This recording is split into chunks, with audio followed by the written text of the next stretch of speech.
অতঃপর তুমি। পর্ব 28 গল্পের 5তম অংশ। রাইটার ইশরাত জাহান সুপ্তি। 30। শাড়ি পরে বাসের ছাদ থেকে নামতে আমার বেশ কসরত করতে হলো। আঁচলটাকে এক হাতে সামলাতে হচ্ছে, আবার সামনের কুচিগুলোও বারবার পায়ে বেজে বেজে আসছে। তবুও মনে এক ফোঁটাও বিরক্তি আসছে না। জায়গাটাই এমন। পৌষ মাসের শুরু। ঢাকার ওই দিকটায় কুয়াশার কোনো ছিটেফোঁটা না থাকলেও এদিকে হালকা হালকা ভেসে উঠেছে। পাশে এক পলক তাকিয়ে দেখলাম যতদূর চোখ যায় শুধু সবুজ ক্ষেত। কৃষকরা 2-3 জন ইতিমধ্যে খেতে আসা যাওয়া শুরু করে দিয়েছে। হালকা একটা শীতল হাওয়া বয়ে গেল। কিন্তু তাতে মোটেও শীত করছে না, বরং ভালো লাগছে। ছোট্ট সরু পাকা রাস্তা। কতদিন ধরে মেরামত করা হয় না তার ঠিক নেই। রাস্তার জায়গায় জায়গায় ছোট্ট ছোট্ট গর্ত হয়ে আছে। রাস্তার পিচগুলো বেশিরভাগই উঠে গিয়ে মাটি ধুলো জমে রয়েছে। এই গর্তগুলোই যে বাসের এত ঝাঁকুনির কারণ ছিল তা তখন ছাদে বসে টের পাইনি। বাসের পশ্চাতে দণ্ডায়মান লোহার মরিচা ধরা সিঁড়ির 2-3 ধাপ পেরোতেই আমার অনেক সময় লেগে গেল। উপরের বাকি যাত্রীরা বিরক্ত মুখে আমার দিকে তাকিয়ে রয়েছে। তাদের অহেতু কি যে দেরি করিয়ে দিচ্ছে ধীর পদক্ষেপে নামা সবুজ সুতি শাড়ি পরা মেয়েটি। সিঁড়ির মাঝ বরাবর আসতেই অভ্র আমাকে হাত ধরে নামতে সাহায্য করল। অভ্র আগেই নেমে গিয়েছিল। উনার হাত ধরে পরবর্তী ধাপগুলো একটু জলদি পার করতে পেরে বাস থেকে নেমে আমি একটু স্বস্তির নিঃশ্বাস ছাড়লাম। স্বস্তির নিঃশ্বাস ছাড়ল বাসের উপরের মানুষগুলো। তারা হয়তো ভেবেই নিয়েছিল আজ অর্ধেক বেলা পর্যন্ত মেয়েটা তাদের এখানেই আটকে রাখবে আর নিজেও আটকে থাকবে। আমি নামতেই তারা ব্যস্ত ভঙ্গিতে নামা শুরু করে দিল। অভ্র একটু এগিয়ে বাসের কন্ট্রাক্টরের সাথে কি যেন কথা বলতে লাগলো। তাকে ধরার জন্য আমি সামনে এগোতে লাগলাম। বাসে জানালার পাশে বসা একজন মধ্যবয়স্ক লোক বোতলের পানি মুখে গোড়গোড় করে ঢেলে কুলকুচি করে জানালা দিয়ে বাইরে ছুঁড়ে মারলেন। সেই এঁটো পানি থেকে বাঁচতে আমি 2 কদম পেছনে ছিটকে এলাম। তারপর আবারও তাড়াহুড়ো করে তার কাছে যেতেই লোকাল বাসটা শো করে আমাদের পাশ কাটিয়ে চলে গেল। অভ্র আমার দিকে তাকিয়ে মিষ্টি করে হেসে বলল, চলো।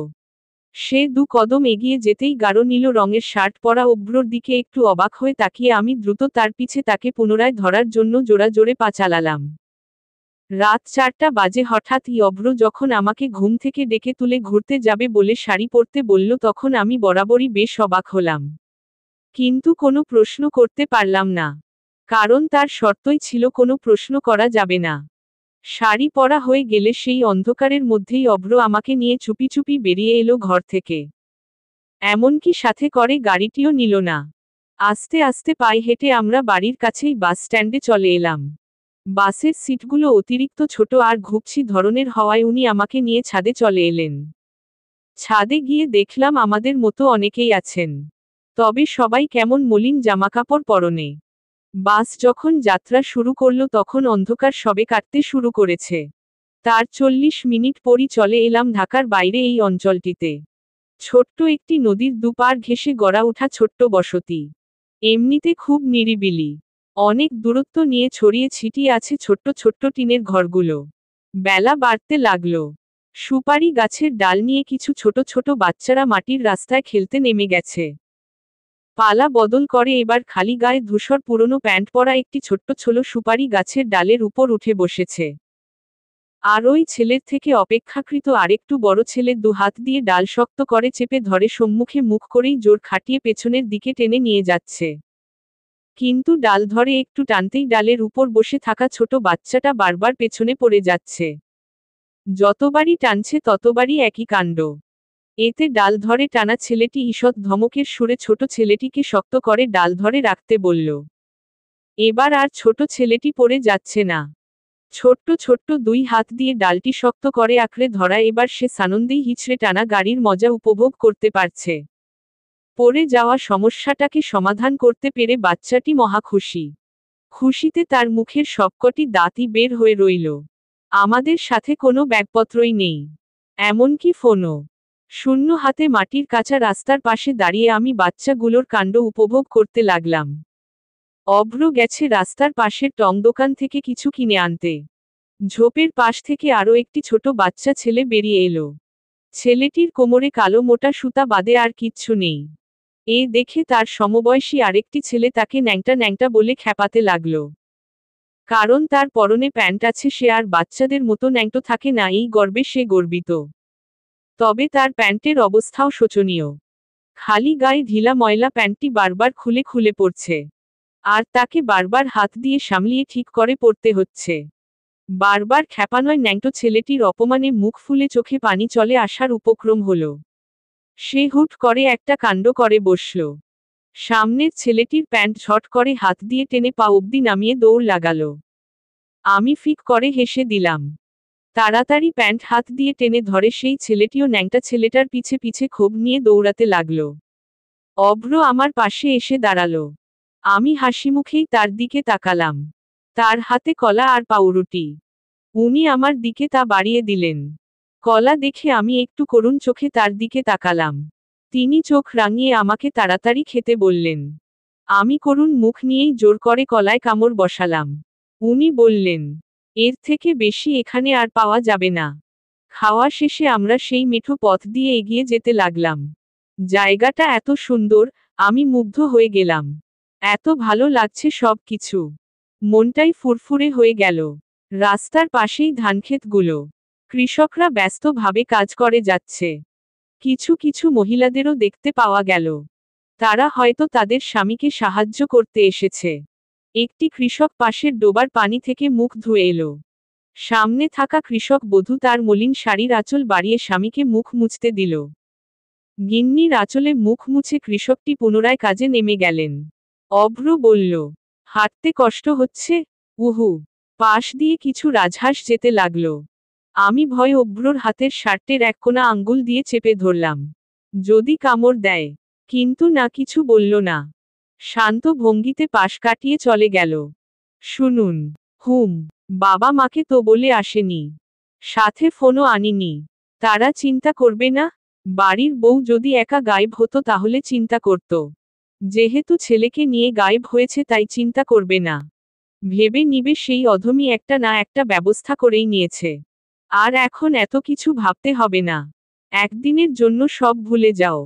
আমি বাচ্চাদের মতো করে হেসে বললাম, আচ্ছা। সামনের রাস্তার ডানদিক থেকে ছাগলের পাল এসে পড়ল। একটি খুব ছোট ছাগলের বাচ্চাকে দেখা যাচ্ছে। পুরো ধবধবে সাদা গায়ের রং। ছাগলের বাচ্চাটি কেমন যেন বারবার লাফিয়ে লাফিয়ে উঠছে। এদের মধ্যে কতগুলো রামছাগলও আছে। মাথায় ইয়া বড় বড় শিং। একদম আমার গা ঘেঁষে যাচ্ছে। আমি চমকে উঠে অভ্রর দিকে ঘেঁষে দাঁড়ালাম। অভ্র বলল, ভয় পাচ্ছ কেন? এরা কিছুই বলবে না। আমি ওই সাদা ছাগলের বাচ্চাটিকে আঙ্গুল দিয়ে দেখিয়ে অভ্রকে বললাম, আচ্ছা, ওই ছাগলের বাচ্চাটি এমন করছে কেন? এই বাচ্চাটি একদম ছোট। সম্ভবত 2-1 দিন আগেই জন্ম নিয়েছে। গরু, ছাগলের সদ্য জন্ম নেওয়া ছোটে বাচ্চাগুলো কিছুদিন এভাবেই লাফিয়ে লাফিয়ে হাঁটে। ছাগলের বাচ্চাটি দেখতে সুন্দর না? হুম। ধরবে? আমি চমকে উঠে বললাম, না। আরে ভয় পাচ্ছ কেন? কিচ্ছু করবে না। অভ্র নিচু হয়ে ছাগলের বাচ্চাটির পিঠে হাত বুলিয়ে আমাকে দেখাতে লাগল। আমিও নিচু হয়ে ভয়ে ভয়ে ছাগলের বাচ্চাটির দিকে হাত বাড়াতে লাগলাম। আমি হাত নিতেই বাচ্চাটি আবারও লাফিয়ে উঠল। ভয়ে আমি হাত সরিয়ে নিলাম। এটা দেখে রাস্তার পাশের কিছু বাচ্চা ছেলে আমাকে নিয়ে হাসাহাসি করতে লাগল। আমি মুখ ফুলিয়ে অভ্রর দিকে তাকালাম। অভ্র মৃদু হেসে আমার হাত ধরে ছাগলের বাচ্চাটির পিঠে রাখল। আর আমার হাত ধরেই পিঠে হাত বুলাতে লাগল। প্রথম প্রথম ভয় পাচ্ছিলাম, পরে দেখলাম না, বাচ্চাটি এখন শান্ত হয়ে গেছে। অভ্র ধীরে ধীরে তার হাত সরিয়ে নিল। ছাগলের বাচ্চাটির পিঠে হাত বুলাতে আমার খুব ভালো লাগছিল। অভ্র বলল, কি এখন ভালো লাগছে না? আমি খুশি হয়ে বললাম, হুম। কিছুক্ষণ পর বললাম, খুব সফট সফট লাগছে। উনি হেসে ফেললেন। বললেন, কোলে নিবে? কোলে? হ্যাঁ, কিচ্ছু করবে না। খুব শান্ত হয়ে থাকবে। হালকা একটু ভয় লাগলেও আমি না করলাম না। হয়তো এবারও অভ্রর কথা অনুযায়ী কাজ করে আনন্দ পাব। অভ্র ছাগলের বাচ্চাটিকে উঠিয়ে আস্তে আস্তে আমার কোলে উঠিয়ে দিল। একটা আস্ত ছাগলের বাচ্চাকে কোলে নিয়েছি, আমার এত আনন্দ লাগলো। ছাগলের বাচ্চাটি আমার ঘাড়ের কাছে তার মুখটি নিয়ে নাড়াচাড়া করাই সুরসুরি লাগছিল। আমি আনন্দে খিলখিল করে হাসতে লাগলাম। আমাদের চারপাশে বাচ্চা ছেলেগুলো এসে গোল হয়ে দাঁড়িয়েছে। তাদের দিকে মুখ ফিরিয়ে আমি বললাম, দেখেছ, আমি ছাগলের বাচ্চা কোলে নিয়েছি। আমাকে নিয়ে আর হাসবে? আমার কাণ্ড দেখে অভ্র হেসে ফেলল। অভ্র একটি নৌকা ভাড়া করেছে। আজ সারাদিন আমরা নৌকা করেই ঘুরব। হাত ধরে আমাকে উনি নৌকায় উঠালেন। আমি নৌকার গুলুইয়ের উপর গুটিসুটি মেরে বসলাম। অভ্রও উঠে এলো। অথই পানিতে নৌকা চলতে শুরু করেছে। আমার কি যে ভালো লাগছে তা বলে বোঝাতে পারবো না। আজকের দিনটি এত ভালো কেন? নৌকার কোনার উঁচু কাঠের পাটাতনে বসে অভ্র বলল, অরু, তুমি কি সাঁতার পারো? না। ভয় পাচ্ছ না তো? না। উনার প্রশ্নের উত্তর দিয়ে আমি সত্যিই অবাক হয়ে গেলাম। সত্যিই তো চারদিকে থই থই করছে পানি। আমি তো সাঁতার পারি না। যদি নৌকা ডুবে যায় তখন কি হবে? কিন্তু ভয় লাগছে না, কারণ অভ্র আছেন। তিনি আমাকে নিশ্চয়ই বাঁচাবেন। আচ্ছা, অভ্র যদি সাঁতার না পেরে থাকে? ভেতর থেকে আওয়াজ এলো, অভ্র সাঁতার যদি নাও পেরে থাকে তবুও অরু তোর কিচ্ছুটি হতে দিবে না। একটা না একটা ব্যবস্থা করবেই। আমি অবাক হলাম। এত বিশ্বাস! আমি হাত দিয়ে নদীর পানি ছুঁতে লাগলাম। অভ্র বলল, সাবধানে দেখো, নয়তো পানিতে পড়ে টরে গেলে সবাই ভাববে আমি একা একা বউকে মারতে নিয়ে এসেছি। তার উদ্ভট মজার জন্য আমি তাকে চোখ রাঙানি দিলাম। সে হাসতে লাগল। আমি বললাম, জায়গাটা খুব সুন্দর। হুম। এখানে অনেকেই আসে। নৌকা ভাড়া করে সারাদিন ঘুরতে। তোমার গরম লাগলে ছইয়ের মধ্যে গিয়ে বসো। আমি গেলাম না, সেখানেই বসে রইলাম। রোদ থাকলেও রোদের প্রখরতা তেমন নেই। আর সাথে বাতাস থাকায় একদমই গরম লাগছে না। চারপাশে এত সুন্দর। এসব ছেড়ে ছইয়ের ভেতর কি বসে থাকা যায়? চারদিকে শুধু পানি আর পানি। নদীর পানি খুবই স্বচ্ছ। এমনিতে কোনো ঢেউ নেই। নদী শান্ত হয়েই আছে, তবে মাঝে মাঝে হালকা ঢেউ ভেসে আসছে। মাথার উপর খোলা আকাশ। মাঝে মাঝে একটা দুটো গাংচিল চক্রাকারে ঘুরে বেড়াচ্ছে। অভ্র ছইয়ের ভেতরে ঢুকে একটা স্টোভ নিয়ে এলো। আমি বললাম, এটা দিয়ে কি করবেন? দুপুরে খাওয়া দাওয়া করা লাগবে না? সৌন্দর্য দিয়েই কি পেট ভরবে? পেটের দিকটাও তো দেখতে হবে। সত্যিই তো খাওয়া দাওয়ার কথা তো আমি বলেই গিয়েছিলাম। কিন্তু তাই বলে নৌকার মধ্যে রান্না হবে শুনে বেশ অবাক হলাম। বললাম, নৌকার মধ্যে রান্না হবে কিভাবে? এই যে এর জন্যই তো এই স্টোভ চুলা। কেরোসিনে চলবে। যদিও বাতাসে জ্বলতে একটু অসুবিধা হবে। তবুও আমরা তিন অধম মিলে কিছু একটা খাওয়ার উপযোগী বানিয়েই ফেলব। কি চাচা? নৌকার মাঝি একজন আধবুড়ো চাচা। অভ্রর কথা শুনে দাঁত বের করে হাসতে লাগলেন। আমি বললাম, কি রান্না হবে? ভাত, আলু ভর্তা, বেগুন ভাজা আর ভুনা ডাল। এই অথই পানিতে নৌকার মধ্যে বসে এই ভাত, ডাল, আলু ভর্তা, বেগুন ভাজাকেই অনেক বেশি কিছু বলে মনে হলো। আমি বললাম, এত কিছুর ব্যবস্থা আপনি করলেন কিভাবে? স্টোভ, পাতিল এসব তো নৌকার মধ্যেই ছিল। আমি তো শুধু বাজার করে এনেছি। রান্না কে করবে? কেন আমি? আপনি রান্না করতে পারেন? সব পারি না। এগুলো পারি। আমি রাধি। তুমি পিচ্ছি মেয়ে, তুমি আবার রান্না করতে পারো? আমার মুখ ফুলে গেল। উনি সবসময় আমাকে এত পিচ্ছি পিচ্ছি করেন কেন? আমি রান্না করতে নেমে তাকে দেখিয়ে দিলাম আমিও রাঁধতে পারি। তবে উনিও খুব করলেন। দুজনে মিলেমিশেই রান্না করলাম। ভাতটা যখন ফুটে এলো তখন অভ্র বটি নিয়ে পেঁয়াজ মরিচ কুচি কুচি করে কাটতে লাগলেন। আমি বললাম, এগুলো দিয়ে আবার কি করবেন? আলু ভর্তায় দিতে হবে না? ও তাই তো। আমি তো ভুলেই গিয়েছিলাম। আলু ভর্তা করতে গিয়ে দেখা গেল সরিষার তেল নেই। অতঃপর তেল ছাড়াই আলু ভর্তা করতে হলো। সম্পূর্ণ রান্না শেষে এবার খাওয়ার পালা। খাওয়ার আগে অভ্র নদীর পানিতে হাত মুখ ধুয়ে নিলেন। আমি উঠে দাঁড়ালাম। উনি বললেন, আস্তে, পড়ে যেও না আবার। হাত মুখ ধুয়ে উঠে দাঁড়িয়ে মুখ মোছার জন্য অভ্র কোনো কাপড় বা গামছা পেল না। আমি লাজুক ভঙ্গিতে সেই ক্ষেতের কৃষক বধূর মতো পেছনে থেকে শাড়ির আঁচল টেনে তার দিকে বাড়িয়ে দিলাম। অভ্র স্মিত হেসে ঝুঁকে আমার শাড়ির আঁচল দিয়ে তার মুখ মুছে নিল। মাটির থালায় করে গরম ধোয়া উঠা ভাত বাড়া হলো। নদীর খোলা বাতাসে খিদেটা যেন জম্পেশ চড়ে উঠেছে। মাঝ নদীতে খিদে পেটে আলু ভর্তা আর বেগুন ভাজা দিয়ে গরম ধোয়া উঠা ভাত খেতে সেই মুহূর্তে অমৃতের মতো লাগল। খাওয়া শেষে আবারও আমরা চুপচাপ গুলুইয়ের উপর বসে রইলাম। এই প্রথম মাটির থালায় ভাত খেলাম।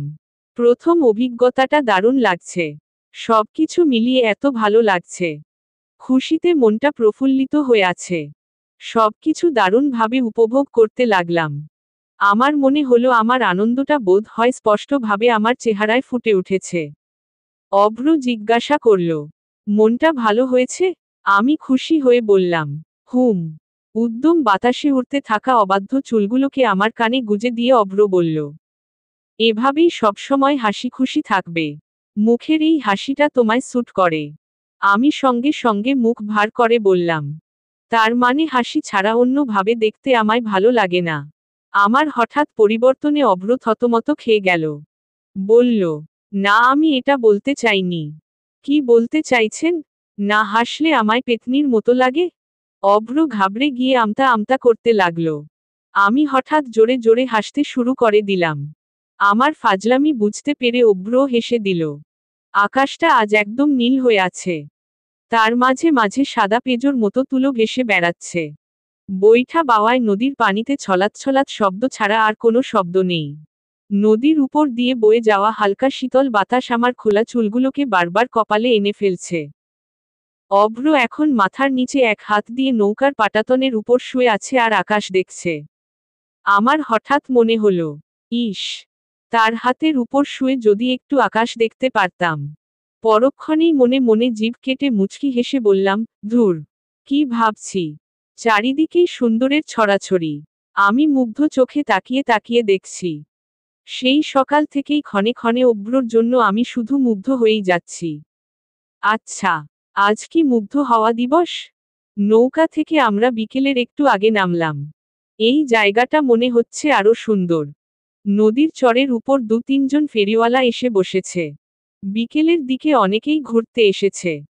একঝাঁক পাতিহাঁস দেখে আমি ওদের পিছু দৌড়ে ধাওয়া করতে লাগলাম। ওরা ঝাঁপ দিয়ে পাশে থাকা একটি ডোবার পানিতে নেমে গেল। পানিতে মুহূর্তের জন্য মনে হলো ঘূর্ণিঝড় হয়ে গেছে। কি সুন্দর, কি সুন্দর, সবকিছু এত সুন্দর কেন? অভ্র আমাকে নিয়ে একটি ভ্যানগাড়িতে উঠে পড়ল। গাড়িতে আরো ২-৩ জন বসে আছে। আমরা দুজন পেছনে পা ঝুলিয়ে বসে পড়লাম। ছোট্ট মাটির কাঁচা রাস্তায় গাড়ি খুব আস্তে আস্তেই চলতে লাগলো। হঠাৎ একটি ফেরিওয়ালা হরেক রঙের চরকি লম্বা বাঁশের মধ্যে করে নিয়ে যেতে লাগলেন। তা দেখে আমি উৎফুল্ল হয়ে হাত দিয়ে অভ্রকে দেখিয়ে চেঁচিয়ে বলে উঠলাম, চরকি। অভ্র হঠাৎ চলমান গাড়ি থেকে নেমে গিয়ে দৌড়ে ফেরিওয়ালার কাছে যেতে লাগলেন। আমি ঘাবড়ে উঠলাম, কারণ গাড়ি এগিয়ে যাচ্ছে। উনি চরকি কিনে আবারও সেভাবেই দ্রুত দৌড়ে গাড়িতে উঠে পড়লেন। আমি খুশিতে হাততালি দিয়ে ফেললাম। অভ্র আমার হাতে চরকি দিলে আমি খুশি হয়ে সেটা ধরে রাখলাম। বাতাসে রং বেরঙের চরকি ঘূর্ণায়মান আকারে ঘুরতে লাগল। নদীর পাড়ে সবুজ ঘাসের উপর পানিতে পা ডুবিয়ে বসে রইলাম। অভ্র গেছে আমার কথামতো গাছবেলুন কিনে আনতে। শাড়ির আঁচলটি কোলের কাছে রেখে নদীর পানিতে পা ডুবিয়ে আমি আজ সম্পূর্ণ দিনের কথা ভাবতে লাগলাম।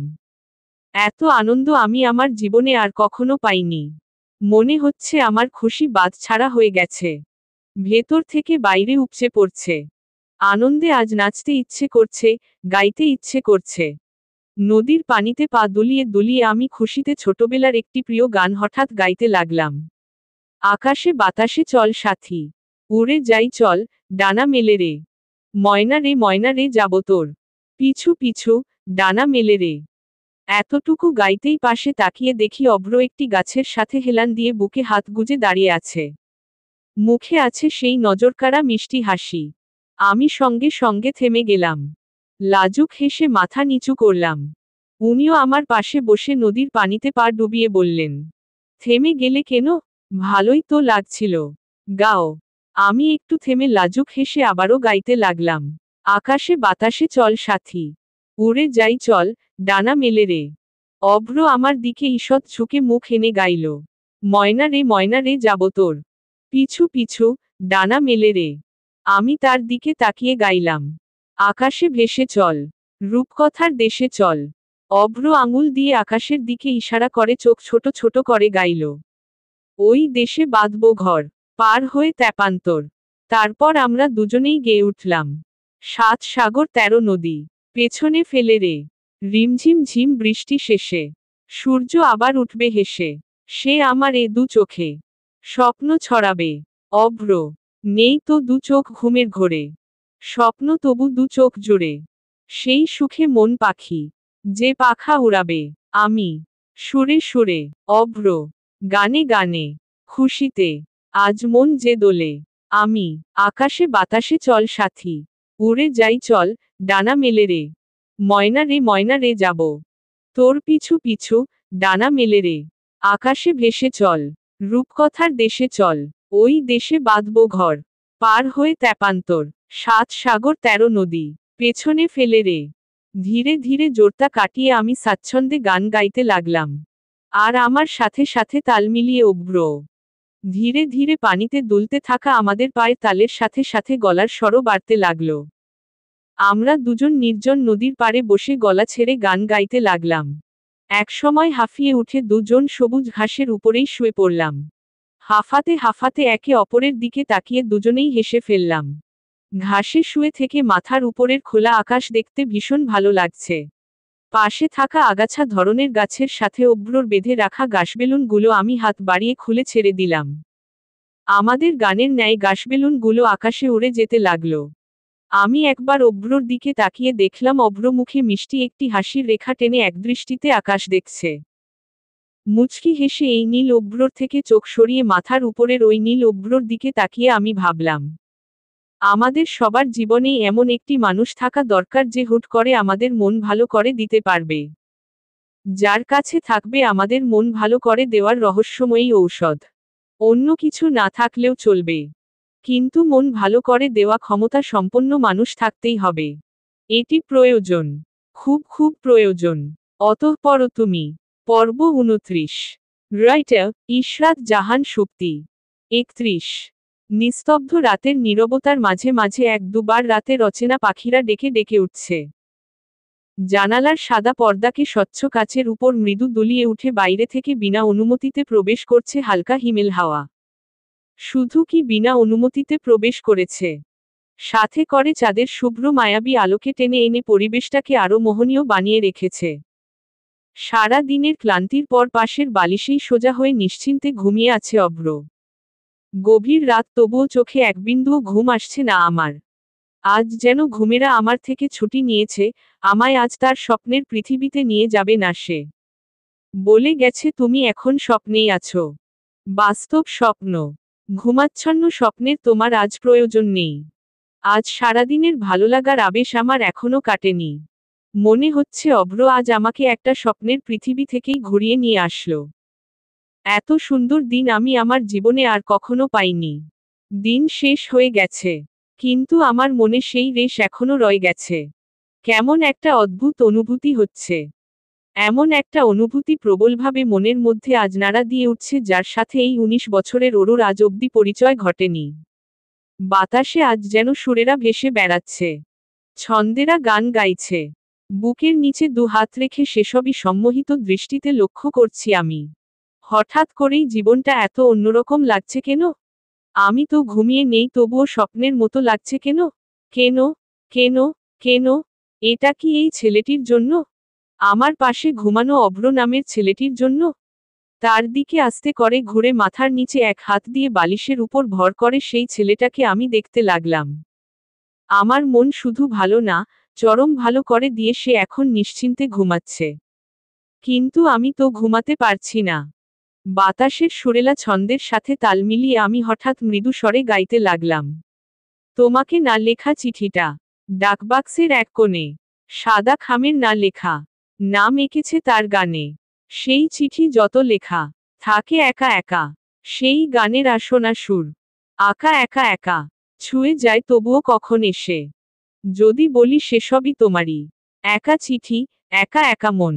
যদি বলি সেসবই তোমারই, একা চিঠি, একা একা মন। সাইয়া সাইয়া সাইয়া সাইয়া সাইয়া musical note musical note musical note musical note. নিশাচর পাখিটার স্বর আবারও দূর থেকে ভেসে এলো। হাওয়ার শীতলতাও যেন ক্রমশ বাড়ছে। ধীরে ধীরে রাত গভীর হতে লাগলো আর তার সাথে সাথে স্পষ্ট হতে লাগলো আমার মনের ভাষা। 32। অরু, তাড়াতাড়ি করো। বড্ড দেরি হয়ে যাচ্ছে কিন্তু। আমার একটা ইম্পর্টেন্ট মিটিং আছে। আর 1 মিনিটও দেরি করা যাবে না। আমি শান্ত ভঙ্গিতে তার সামনে এসে দাঁড়ালাম। ভার্সিটির জন্য আমি তৈরি হয়েই গেছি। কিন্তু অভ্রই এখনো তৈরি হতে পারেননি। কালো ফরমাল শার্টের উপর সাদা চেকেচেক টাইটা তাড়াহুড়োয় বাঁধতে বাঁধতে আমাকে তাড়া দিয়ে যাচ্ছেন। উনি আজ বড্ড ব্যস্ত। মূলত তাড়াহুড়োর জন্যই গলার টাইটা ঠিক মতো বাঁধতে পারছেন না। বারংবার ভুল হয়ে যাচ্ছে। আর আরও দেরি করিয়ে দিচ্ছে।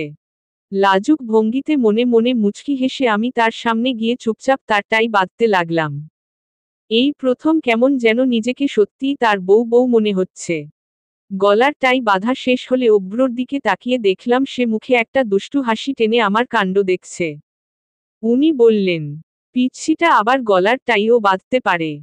আমি মুখ ফুলিয়ে বললাম, আমি মোটেও পিচ্ছি না। আমি একজন অ্যাডাল্ট। আচ্ছা। অরু, তোমার কি 18 বছর হয়ে গেছে? হ্যাঁ। আমার বয়স তো এখন 19। কেন? অভ্র বুকে হাত দিয়ে বলল। যাক, বাঁচা গেল। আমি তো ভেবেছিলাম না জানি আবার বাল্য বিবাহ করে ফেললাম। আর এর দায় পুলিশ আবার আমাকে ধরতে না আসে। আমি চোখ রাঙিয়ে বললাম, এখন আর দেরি হচ্ছে না। তিনি দ্রুত হাতের ঘড়ি দেখে তাড়াতাড়ি চলো বলেই আমার হাত ধরে টেনে নিয়ে গেলেন। ভার্সিটির গেইটের সামনে গাড়ি থামাতেই আমি বের হয়ে গেলাম। অভ্রও বেরিয়ে এলো। হঠাৎ পেছনে থেকে ইরা আপুর গলার স্বর শুনে আমি খানিকটা চমকে উঠলাম। ইরা আপু বলল, কিরে অরু, ভালো আছিস? হ্যাঁ, তুমি ভালো আছো? বাবা মা ভালো আছে?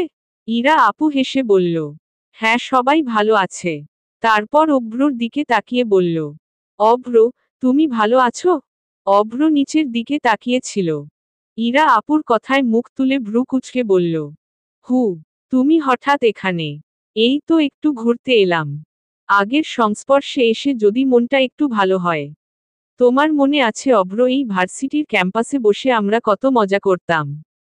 অভ্র ছোট্ট করে হু বলে আমার দিকে তাকিয়ে বলল, অরু, আমার দেরি হয়ে যাচ্ছে। আমি যাই। ভার্সিটি যখনই ছুটি হোক আমাকে ফোনে বলবে। আমি এসে তোমাকে নিয়ে যাব। কথাগুলো বলে আর কোনোদিকে না তাকিয়ে উনি চলে গেলেন। ইরা আপুও কিছুক্ষণ পর চলে গেল। কিন্তু আমার কেন যেন আবারও বুকটা হু হু করতে লাগলো। সন্ধ্যার পর আমি, মা আর চম্পা হলরুমের সোফায় বসেছিলাম। আমি বসে একটি ম্যাগাজিন পড়ছিলাম। আর সামনের সোফাতেই চম্পা গভীর আগ্রহ সহকারে মাকে তাদের গ্রামের কারো জিনে ধরার গল্প শুনিয়ে যাচ্ছে। মাকেও দেখলাম আজ চম্পার গল্প মনোযোগ দিয়ে শুনছেন। আমি পড়ার ফাঁকে ফাঁকে একটু কান পেতে আবার মনোযোগ অন্য দিকে নেওয়ার চেষ্টা করলাম। কি সাংঘাতিক গল্প! মেয়েটাকে জিনে ধরায় মাঝরাতে একদম গাছের ডালে উঠিয়ে নিল। এমন সময় মেইন গেট দিয়ে ধূসর প্যান্টের সাথে নেভি ব্লু কালারের শার্ট পরে অভ্রর বয়সী একটি লম্বা মতো ছেলে প্রবেশ করল। এসেই জোরে চেঁচিয়ে বলল, হ্যালো গাইস, মিসিং মি? তার হঠাৎ চিৎকার করে উঠায় আমি চমকে দাঁড়িয়ে উঠে হাত থেকে ম্যাগাজিন পড়ে গেল। মা উঠে একগাল হেসে বললেন, নাহিদ, এতদিন পর মনে পড়ল ফুফুর কথা। না ফুফু, কি বলো? মনে পড়ল বলেই তো এত তাড়াতাড়ি আসলাম। নাহিদ নামের ছেলেটির গলার স্বর শুনতে পেয়ে দেখলাম অভ্র উপর থেকে উৎফুল্ল হয়ে নেমে আসছে। এসেই লাফ দিয়ে দুজন দুজনকে ঝাপটে ধরল। পেছনে থেকে মা আমার কানের কাছে আস্তে আস্তে বললেন, আমার বড় ভাইয়ের ছেলে। অভ্রর সাথে সম্পর্ক বেশ ভালো। মামাতো ভাইয়ের থেকে বন্ধু বেশি। মা চম্পাকে ডেকে রান্নাঘরে চলে গেলেন নাস্তার কোনো ব্যবস্থা করতে। আর আমি অবাক হয়ে তাদের দুজনকে দেখতে লাগলাম। এতদিন পর কাছে পেয়ে তারা দুজনই চরম খুশি। তাদের মধ্যকার বাকবিনিময় শেষ হলে নাহিদ ভাইয়া আমার দিকে তাকিয়ে হেসে বললেন, এই কি আমাদের পিচ্ছি ভাবি? আমি লজ্জা পেয়ে মাথা নিচু করলাম। নাহিদ ভাইয়া বলতে লাগলেন, পিচ্ছি ভাবি তো দেখছি অনেক ভীতু। আমার ফার্স্ট ইমপ্রেশন দেখে হাত থেকে বেচারা ম্যাগাজিনটাকেই ফেলে দিল। অভ্র পেছনে থেকে আমাকে ভ্রু উঁচু করে ইশারা করল। আমি তার দিকে তাকিয়ে মুখ ফুলিয়ে চোখ রাঙালাম।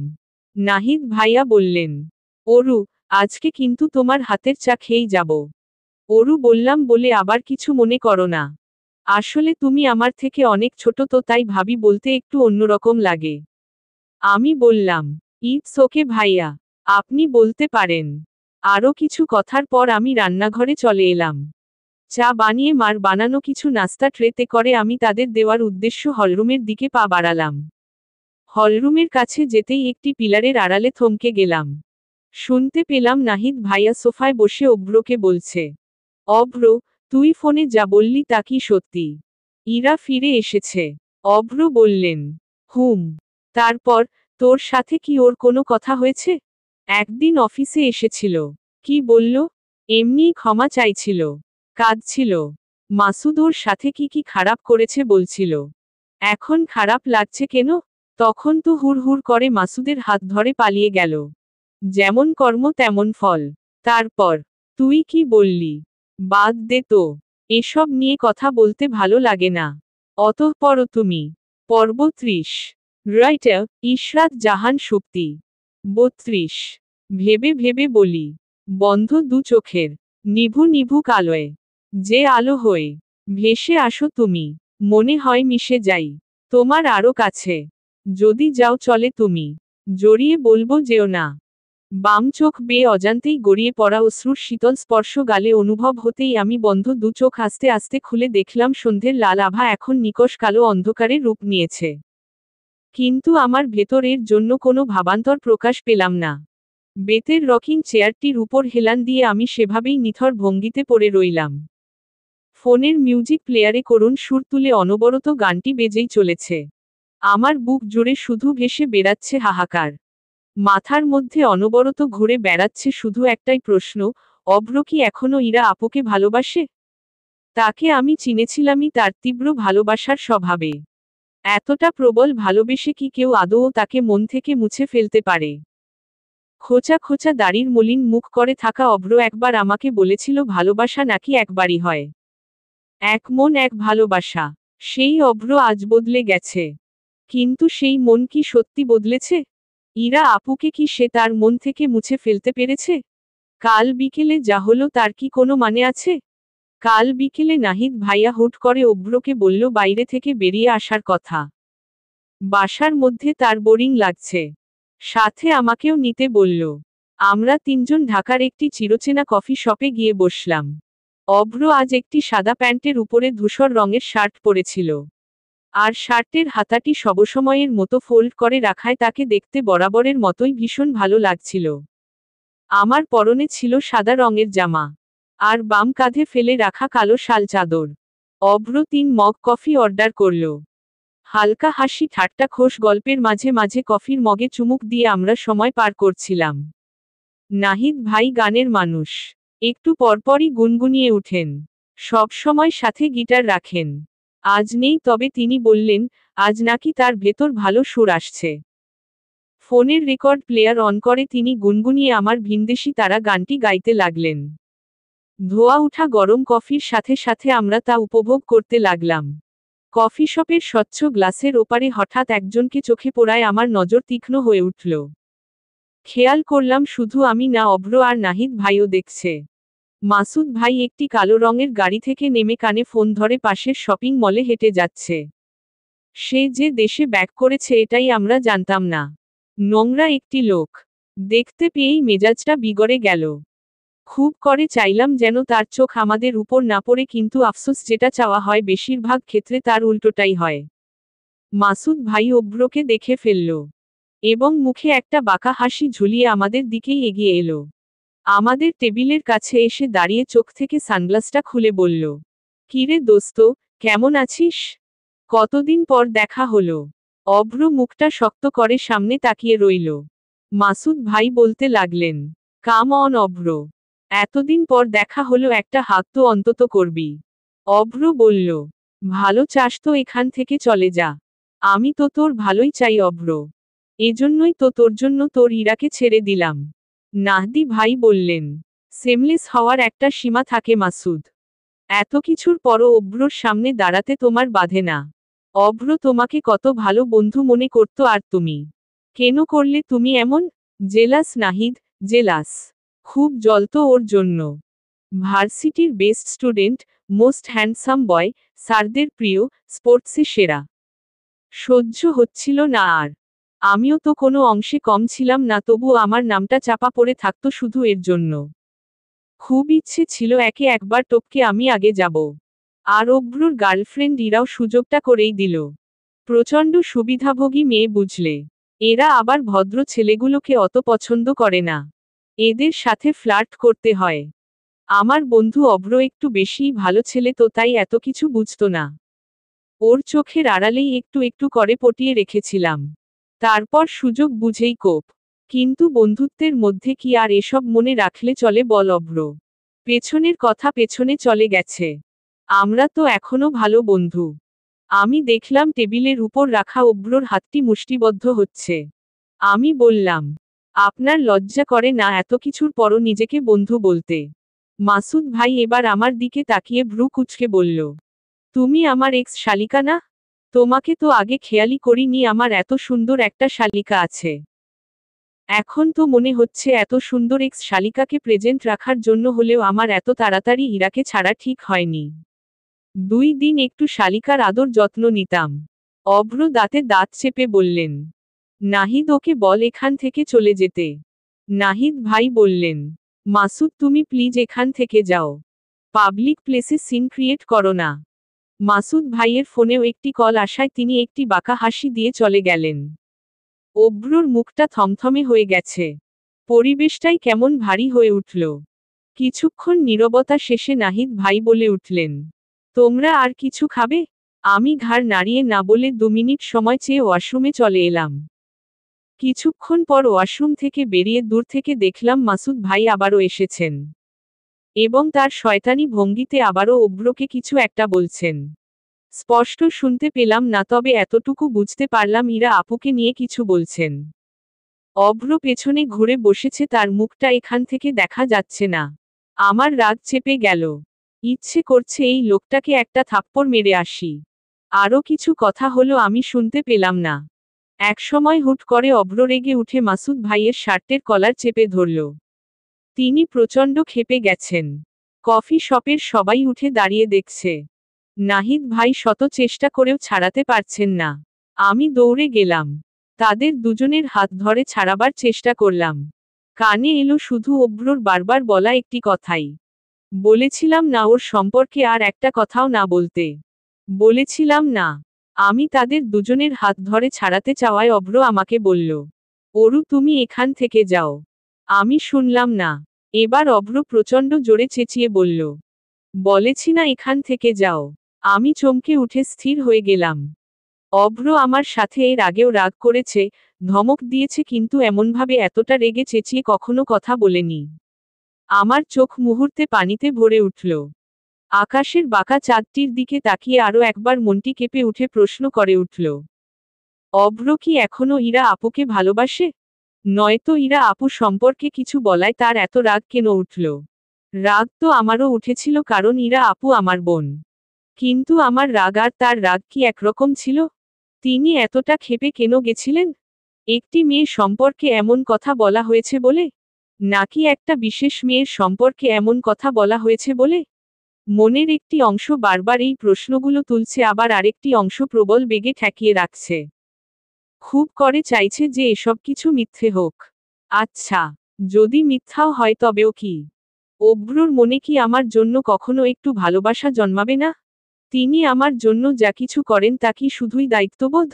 আমি আর আমার দায়িত্ব কি তার ভালোবাসার পথে বাধা হয়ে দাঁড়াচ্ছি? না, ভাবব না। আর কিছু আন্দাজে ভাবব না। কিন্তু ভাবতে চাইছি না। সত্যের মুখোমুখি হতে কি আমি ভয় পাচ্ছি? এত সব ভাবনায় ছেদ ঘটিয়ে দিল ফোনটি।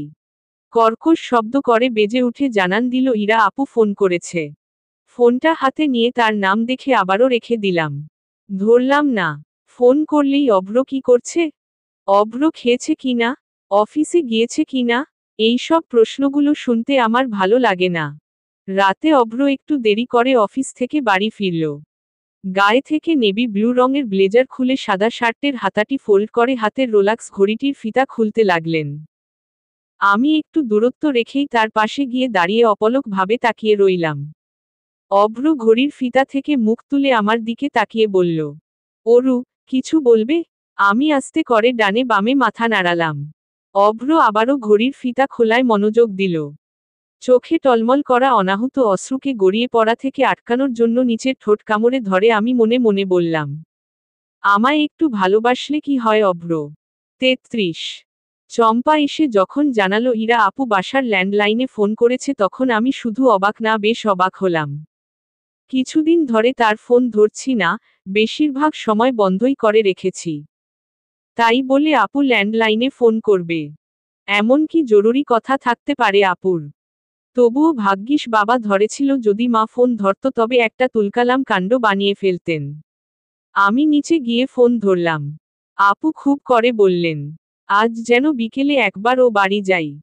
আপুর কিছু কথা আছে। আমি আচ্ছা বলে রেখে দিলাম। ফোন রাখতেই চম্পা মুখ ফসকে বলে ফেলল, কেমন বেশরিম্মা মাইয়া আল্লা গো! এত কিছু হইয়া যাওনের পরও আবার হেনে ফোন দেয়। বাবার সামনেই চম্পার নিজের বোন সম্পর্কে এমন কথা বলায় আমি একটু বিব্রত বোধ করলাম। বাবা চম্পা বলে একটা ধমক দিয়ে চম্পাকে থামালেন। চম্পা জিভ কামড়ে দ্রুত সেখান থেকে কেটে পড়ল। আর আমি দাঁড়িয়ে দাঁড়িয়ে বিকেলে গিয়ে আবার আপুর মুখে কোন কথা শুনতে হবে সে নিয়েই ভাবতে লাগলাম। অতঃপর তুমি। পর্ব 31।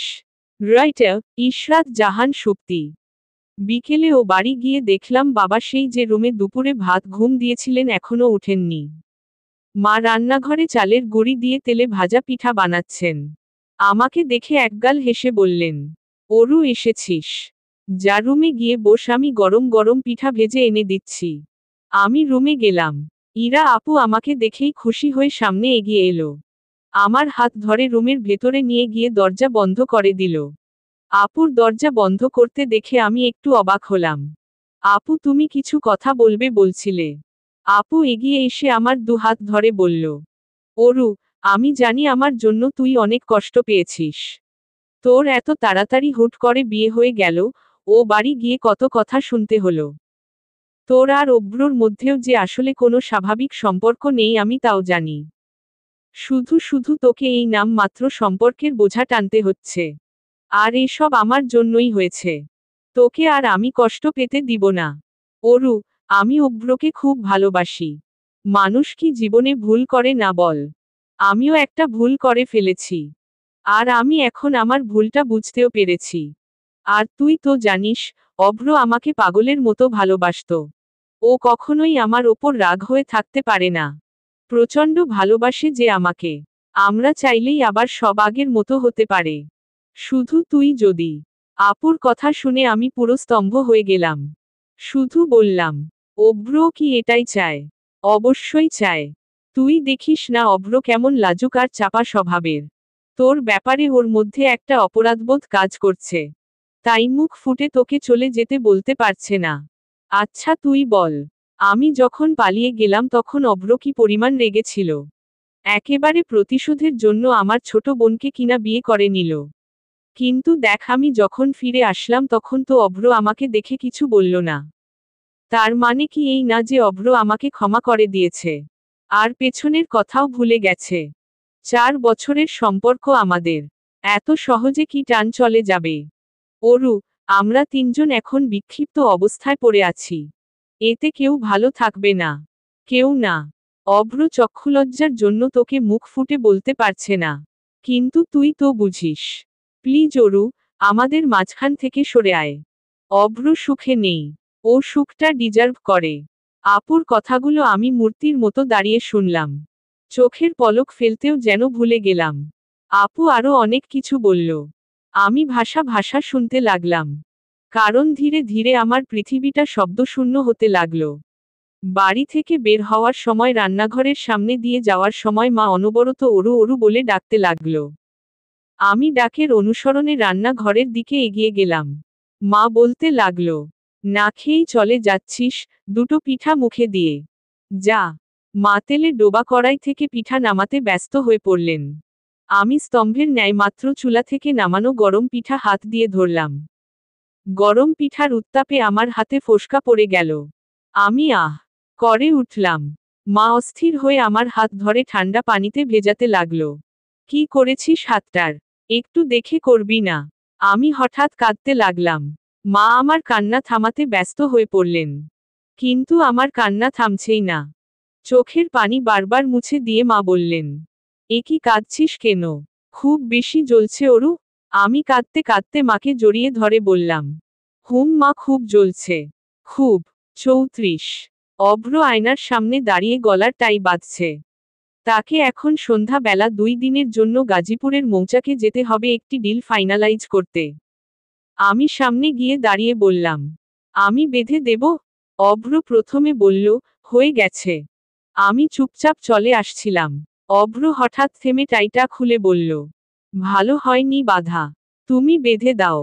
আমি একটু খুশি হয়ে এগিয়ে যাচ্ছিলাম। তারপর হঠাৎ থেমে বললাম, থাক, আপনি বেঁধে নিন। অভ্র আমার দিকে তাকিয়ে রইল। আমি তার তোয়াক্কা না করে রুম থেকে বেরিয়ে এলাম। এদিকে তাকে আরো একটু দেখতে ইচ্ছে করছে। আবার এদিকে তার দিকে বেশিক্ষণ তাকিয়ে থাকতেও পারছি না। চোখে পানি এসে পড়ছে। তাছাড়াও বুকের চিনচিনে ব্যথায় ইতিমধ্যে আমি পুরোপুরি ঘায়েল। আমি সিদ্ধান্ত নিয়েছি আমি আর এই বাড়িতে থাকব না। অভ্রর জীবনে আর বাধা হয়ে থাকব না। আমার জন্য অভ্র তার ভালোবাসা পাবে না তা কি করে হয়?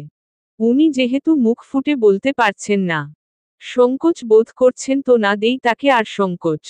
আমি নিজে থেকেই চলে যাব। তাকে কিছু বলতে হবে না। সত্যিই তো উনি কি দায়িত্ব ছাড়া আমাকে আর অন্য কিছু মনে করেন? এভাবে আর কতদিন? এবার অভ্র অন্তত সুখী হোক। ভালোবাসার মানুষের সুখের চাইতে আর বড় কিছু কি হতে পারে? আজকে যত পারি অভ্রকে দেখে রাখতে হবে। হয়তো এই বাড়িতে আজই তার সাথে আমার শেষ দেখা। বেশি বেশি করে এখন তাকে দেখে রেখে স্মৃতির কৌটায় জমিয়ে রাখি। তারপর পরে যখন যখন তাকে দেখতে ইচ্ছে করবে টুপ করে কৌটা খুলে বের করে মন ভরে দেখব, আবার ঢুকিয়ে রাখব। সেদিন রাতে অভ্র চলে যাওয়ার পর আমি আর সারারাত ঘুমালাম না। ভোর হওয়ার একটু আগে ব্যাগপত্র নিয়ে বেরিয়ে এলাম। রুম থেকে বের হতেই ভেতর থেকে প্রচণ্ড এক অদৃশ্য টান আমায় আকর্ষণ করতে লাগল। চোখ বন্ধ করে অশ্রু ঝরিয়ে আমি নিজেকে শক্ত করলাম। আমাকে যেতে হবে। এই ঠিকানা আমার নয়। কেউ যাতে টের না পায়, তাই অন্ধকারের মধ্যেই সিঁড়ি বেয়ে নামতে লাগলাম। কয়েক ধাপ পেরিয়ে সিঁড়ির গোড়ার কাছে আসতেই কারো সাথে ধাক্কা খেয়ে আমি চমকে তাকিয়ে আবছা আলোয় দেখলাম অভ্র। অভ্র আমার দিকে ভ্রু কুঁচকে তাকিয়ে অবাক হয়ে বলল, অরু। আমি কিছু বললাম না। একটু ঘাবড়ে গেলাম। উনি বললেন, এসব কি? তুমি ব্যাগপত্র নিয়ে কোথায় যাচ্ছ? কথা বলছো না কেন? আমি চলে যাচ্ছি। কেন? অভ্র, আপনি চিন্তা করবেন না, আমি আমার দায়িত্ব নিতে পারবো। এর জন্য আপনাকে আপনার ভালোবাসা স্যাক্রিফাইস করতে হবে না। ভালোবাসা? স্যাক্রিফাইস? কি বলছো এসব? মানে কি? আমি কেঁদে বললাম, আমি বুঝতে পারছি আপনি আমার অনেক চিন্তা করেন, ভালো জানেন, তাই মুখ ফুটে বলতে আপনার সংকোচ হচ্ছে। আপনি ইরা আপুকে ফিরে পেতে চান, কিন্তু আমার জন্য বলতে পারছেন না। সত্যিই তো, ভালোবাসা কি এত সহজে ভুলে যাওয়া যায়? সমস্যা নেই, আমি চলে যাচ্ছি। আপনাদের দুজনের ভালোবাসায় আমি বাধা হবার কে? আপনারা দুজন সুখে থাকুন। আমাকে নিয়ে চিন্তা করবেন না। What rubbish! তোমার মাথা ঠিক আছে? কি বলছো এসব? তোমাকে কে বলেছে আমি ইরাকে আবার নিজের জীবনে নিয়ে আসতে চাই? যে কিনা আমাকে এত বড় ধোঁকা দিল, তাকে আমি এখনো ভালোবাসি। যা ইচ্ছা হড়বড় করে বলে যাচ্ছ। কে বলেছে এসব কথা? ইরা? আপনাকে শুধু শুধু সংকোচ বোধ করতে হবে না। আমি তো আপনাকে কিছু বলছি না। আমাকে যেতে দিন। তারপর দেখবেন সব ঠিক হয়ে যাব। চুপ। কোথাও যাবে না তুমি। Thank god. আজ মিটিং ক্যান্সেল হয়ে যাওয়ায় তোমার উদ্ভট আচরণ দেখে আমি ফরান ঢাকা ব্যাক করেছি। নয়তো আরেকটু দেরি হলেই তোমার কোন স্টুপিডি দেখতে হতো আল্লাহ জানে। অভ্র, আপনি খুব ভালো। কিন্তু কারো জন্য এতটাও ভালো হতে যাবেন না। আপনি যদি চান আমি এখান থেকে চলে যাব, আপনি শুধু একবার বলুন। এ নিয়ে আর একটা কথা বললে এখন সোজা চর খাবা। I swear. আমি চুপ হয়ে গেলাম। আর কিছু বললাম না। কারণ তার হাতের চর খাবার কোনো ইচ্ছা আমার নেই। অভ্র আমার হাত ধরে টানতে টানতে রুমে নিয়ে গেল। 35। ছাদের কার্নিশ ঘেঁষে দাঁড়িয়ে একা একা মন মরা হয়ে রাস্তার দিকে তাকিয়েছিলাম। রেলিংয়ের উপর রাখা হাতটা উঠিয়ে দিয়ে আরও একবার কপালের অবাধ্য চুলগুলোকে কানে গুজে দিতেই পেছনে থেকে নাহিদ ভাই আমার নাম ধরে ডেকে উঠল। আমি পেছনে ঘুরে মুখে জোর করে একটা হাসি আনার চেষ্টা করলাম। নাহিদ ভাই বললেন, অরু, তোমাকে কিছু কথা বলার ছিল। জি ভাইয়া বলুন। নাহিদ ভাইয়া একটু ইতস্তত করে মাথা চুলকিয়ে বললেন, অরু, কিছু মনে করো না। তোমাদের পার্সোনাল ম্যাটার নিয়ে কথা বলছি বলে। আজ ভোরের আগে সিঁড়ির মাথায় কি হয়েছে আমি দেখেছি। আমি মাথা নিচু করলাম। নাহিদ ভাই বলতে লাগলেন, আমার মনে হয় অরু, তোমার কোনো মিসআন্ডারস্ট্যান্ডিং হয়েছে। এন্ড আই থিঙ্ক কোন ব্যাপারটা নিয়ে আমি সেটা ধরতে পারছি। তুমি সেদিন কফি শপে হওয়া ব্যাপারটা নিয়ে খুব আপসেট হয়ে পড়েছিলে। তুমি সেখানে ছিলে না। তুমি হয়তো ভাবছো অভ্র মাসুদের কথায় এতটা এগ্রেসিভ রিকশন কেন করলো। আমি যদি ভুল না হই তুমি ভাবছো অভ্র ইরার জন্য এমন রিয়্যাক্ট করেছে। কিন্তু এটা ভুল। সত্যিটা কি আমি তোমাকে শোনাচ্ছি। তোমার মনে আছে অরু, আমি সেদিন রেকর্ড প্লেয়ার অন করে আমার সুরটা রেকর্ড করছিলাম। সেই মজার ছলে করা রেকর্ডটাই যে আজ সৌভাগ্যবশত কাজে লেগে যাবে বুঝতে পারিনি। এই বলে নাহিদ ভাই আমার হাতে তার ফোনের একটা রেকর্ডিং অন করে দিলেন। আমি শুনতে পেলাম ওয়াশরুমে যাওয়ার জন্য আমি 2 মিনিট চাওয়ার কিছুক্ষণ পরই মাসুদ ভাইয়ের গলা। তিনি আবারও এসে বললেন, অভ্র, একটা কল এসে গিয়েছিল রে। তাই চলে যেতে হলো। কিন্তু দেখ তোর টানে আমিও আবারও চলে আসলাম। অভ্র বলল, তোকে দেখে শুধু অবাকই হচ্ছি। মুখের উপর চলে যেতে বলা সত্ত্বেও কেমন বেহায়ার মতো পিছে লেগে আছিস। অবশ্য তোর মতো মানুষরা সব সময় পিছেই থাকতে পারে। হ্যাঁ, পিছেই তো লেগেছিলাম তোর গার্লফ্রেন্ডের। খুব জ্বলেছিল বন্ধু যখন বিয়ের দিন পালিয়ে নিয়ে গিয়েছিলাম। তবে তোর গার্লফ্রেন্ডটা কিন্তু দেখতে হেব্বি ছিল। তাই তো বিয়েটা করে নিলাম। তাহলে বিয়েটা যখন করেছিলি তবে আবার ছাড়লি কেন? আমাকে জ্বালাতে না হয় বিয়ে করেছিলি বুঝলাম, অন্তত সম্পর্কটা তো মেইনটেইন করতি। একটা মেয়ের সাথে 1 বছরও কাটাতে পারলি না। আজ একটা কাল আরেকটা, ছি। এতে ছি। এর কি হলো? আমি এমন কি ভুল করেছি? একটা মেয়েকে কি বেশি দিন ভালো লাগে নাকি? আর দেখ আমি তোর গার্লফ্রেন্ডকে নিয়ে ভেগে গিয়ে কিন্তু তোর জন্য ভালোই করেছি। তুইও একটা মেয়ে নিয়ে বোরিং হলি না। প্রথমে বড় বোন তারপর ছোট বোনকেও পেলি। এখানেই স্টপ হয়ে যা। অরুকে নিয়ে আর একটা কথাও বলবি না। আহা, খেপছিস কেন? আমরা তো বন্ধুই। বলছি শোন না, ছোটটাও কিন্তু দেখতে হেব্বি। আমার তো মনে হয় ইরার থেকেও বেশি ভালো লাগে। অবশ্য 2 বোনই সেই সুন্দরী। শোন না, বড়টাকে তো 2 বন্ধুর একবার হাতবদল হয়েই গেল। ছোটটাকেও করবি নাকি? এই পর্যন্ত রেকর্ডিংটা চলতেই ধোপাদপ শব্দ হতে লাগলো। আর অভ্রর বলা সেই কথা, বলেছিলাম না ওর সম্পর্কে আর একটা কথাও না বলতে, বলেছিলাম না। আমি ফোনটা নাহিদ ভাইয়ার হাতে দিয়ে চুপ করে রইলাম। নাহিদ ভাই বললেন, এবার বুঝেছ তো অরু, অভ্র সেদিন কার জন্য এত রিয়্যাক্ট করেছিল। অরু, অভ্র ইরাকে পাগলের মতো ভালোবাসত ঠিকই কিন্তু ইরা অভ্রকে ধোঁকা দিয়েছে। তাও খুব বিচ্ছিরি ভাবে। ভালোবাসায় ভুলকে ক্ষমা করা যায়, ধোঁকাকে নয়। ধোঁকা এমনি একটি বিষাক্ত কীট যা ভালোবাসা নামক কোমল চারাটিকে একদম ধ্বংস করে দেয়। ভালোবাসা নামের কোনো চিহ্ন সেখানে আর অবশিষ্ট থাকে না। আমার অন্তত এটা কখনোই মনে হয় না যে অভ্র ইরাকে এখনো ভালোবাসে আর নিজের জীবনে ফেরত পেতে চায়। তুমি নিজেকে এতটাও তুচ্ছ মনে করো না। You are the reason why Abhra started smiling again. You are the reason why Abhra has started living life again. And trust me, এটা অভ্র আমাকে নিজে বলেছে। অরু, অভ্র এখন মাত্রই একটি গভীর ক্ষত থেকে বাইরে এসেছে। 4 বছরের রিলেশনশিপের পর বিয়ের দিন ভালোবাসার মানুষটির পালিয়ে যাওয়া কোনো ছোট ব্যাপার না। তার উপর 4 বছর সম্পর্ক থাকা মেয়েটির ছোট বোনের সাথেই বিয়ের পর স্বাভাবিক সম্পর্ক। একটু সময় তো লাগবেই। শেষে শুধু একটা কথাই বলবো, কোনো ভুল স্টেপ না নিয়ে অভ্রকে একটু সময় দাও। I trust him, he will make the whole things clear for you. Nahid ভাইয়ার কথা শুনে আবারও মনের তীরে একগুচ্ছ প্রশ্নের ভেলা পাড়ি জমাতে চাইল। কিন্তু আমি ভিড়তে দিলাম না। আন্দাজে আর কোনো কিছুই ভাবব না আমি। এবার যা বলার অভ্র বলবে। এবার অভ্রর নিজেই বলতে হবে তার মনে কি চলছে। অতঃপর তুমি পর্ব 32। রাইটার ইশরাত জাহান সুপ্তি। 36। ইলিশ মাছের পেটের টুকরোটা খুন্তি দিয়ে কড়াইয়ের উপর উল্টে দিতেই আমার মন খারাপ হয়ে গেল। আবারও বেশি ভাজা হয়ে গেছে। আরেকটু হলেই সাক্ষাৎ পুড়ে যাওয়ার খেতাবটা অর্জন করে ফেলত। আজ আমি সর্ষে ইলিশ রান্না করতে এসেছি। একরকম শখ করেই রান্না যাকে বলে। সর্ষে ইলিশ রান্নায় মাছটাকে ভাজা হয় না। কিন্তু সমস্যাটা হলো বাবা কোনো মাছই না ভেজে রান্না করলে খেতে পারেন না। হালকা হলেও ভাজতেই হবে। তাই এ বাড়িতে ইলিশ মাছ হালকা ভেজেই রান্না করা হয়। কিন্তু আমি কয়েক টুকরো এমনভাবে ভেজে ফেলেছি যাকে হালকা ভাজা বললে পাপ হবে। ভাগ্যিস এখন মা পাশে নেই। নয়তো দেখলে কি বলতো। আজ দেখছি কোনো কিছুই ঠিক মতো হচ্ছে না। সর্ষে ইলিশ রান্না আজ মা আমাকে শিখাচ্ছেন। অব্রুর মায়ের হাতের সর্ষে ইলিশ খুব মজার হয়। মা যখন আবার রান্নাঘরে ফিরে এলেন তখনের পাল্লায় মাছ ভাজাটা ভালো হলো। একদম হালকা ভাজা। মাছ ভেজে নামিয়ে বাটা মশলা কষিয়ে রান্না চলতে লাগলো। মা একটু পরপর আমাকে এটা ওটা ইনস্ট্রাকশন দিতে লাগলেন। বুঝলে অরু, সর্ষে ইলিশে কাঁচা মরিচের স্বাদটা কিন্তু গুরুত্বপূর্ণ। তুমি অন্য মাছ রান্নায় কাঁচা মরিচ না দিলেও পারো।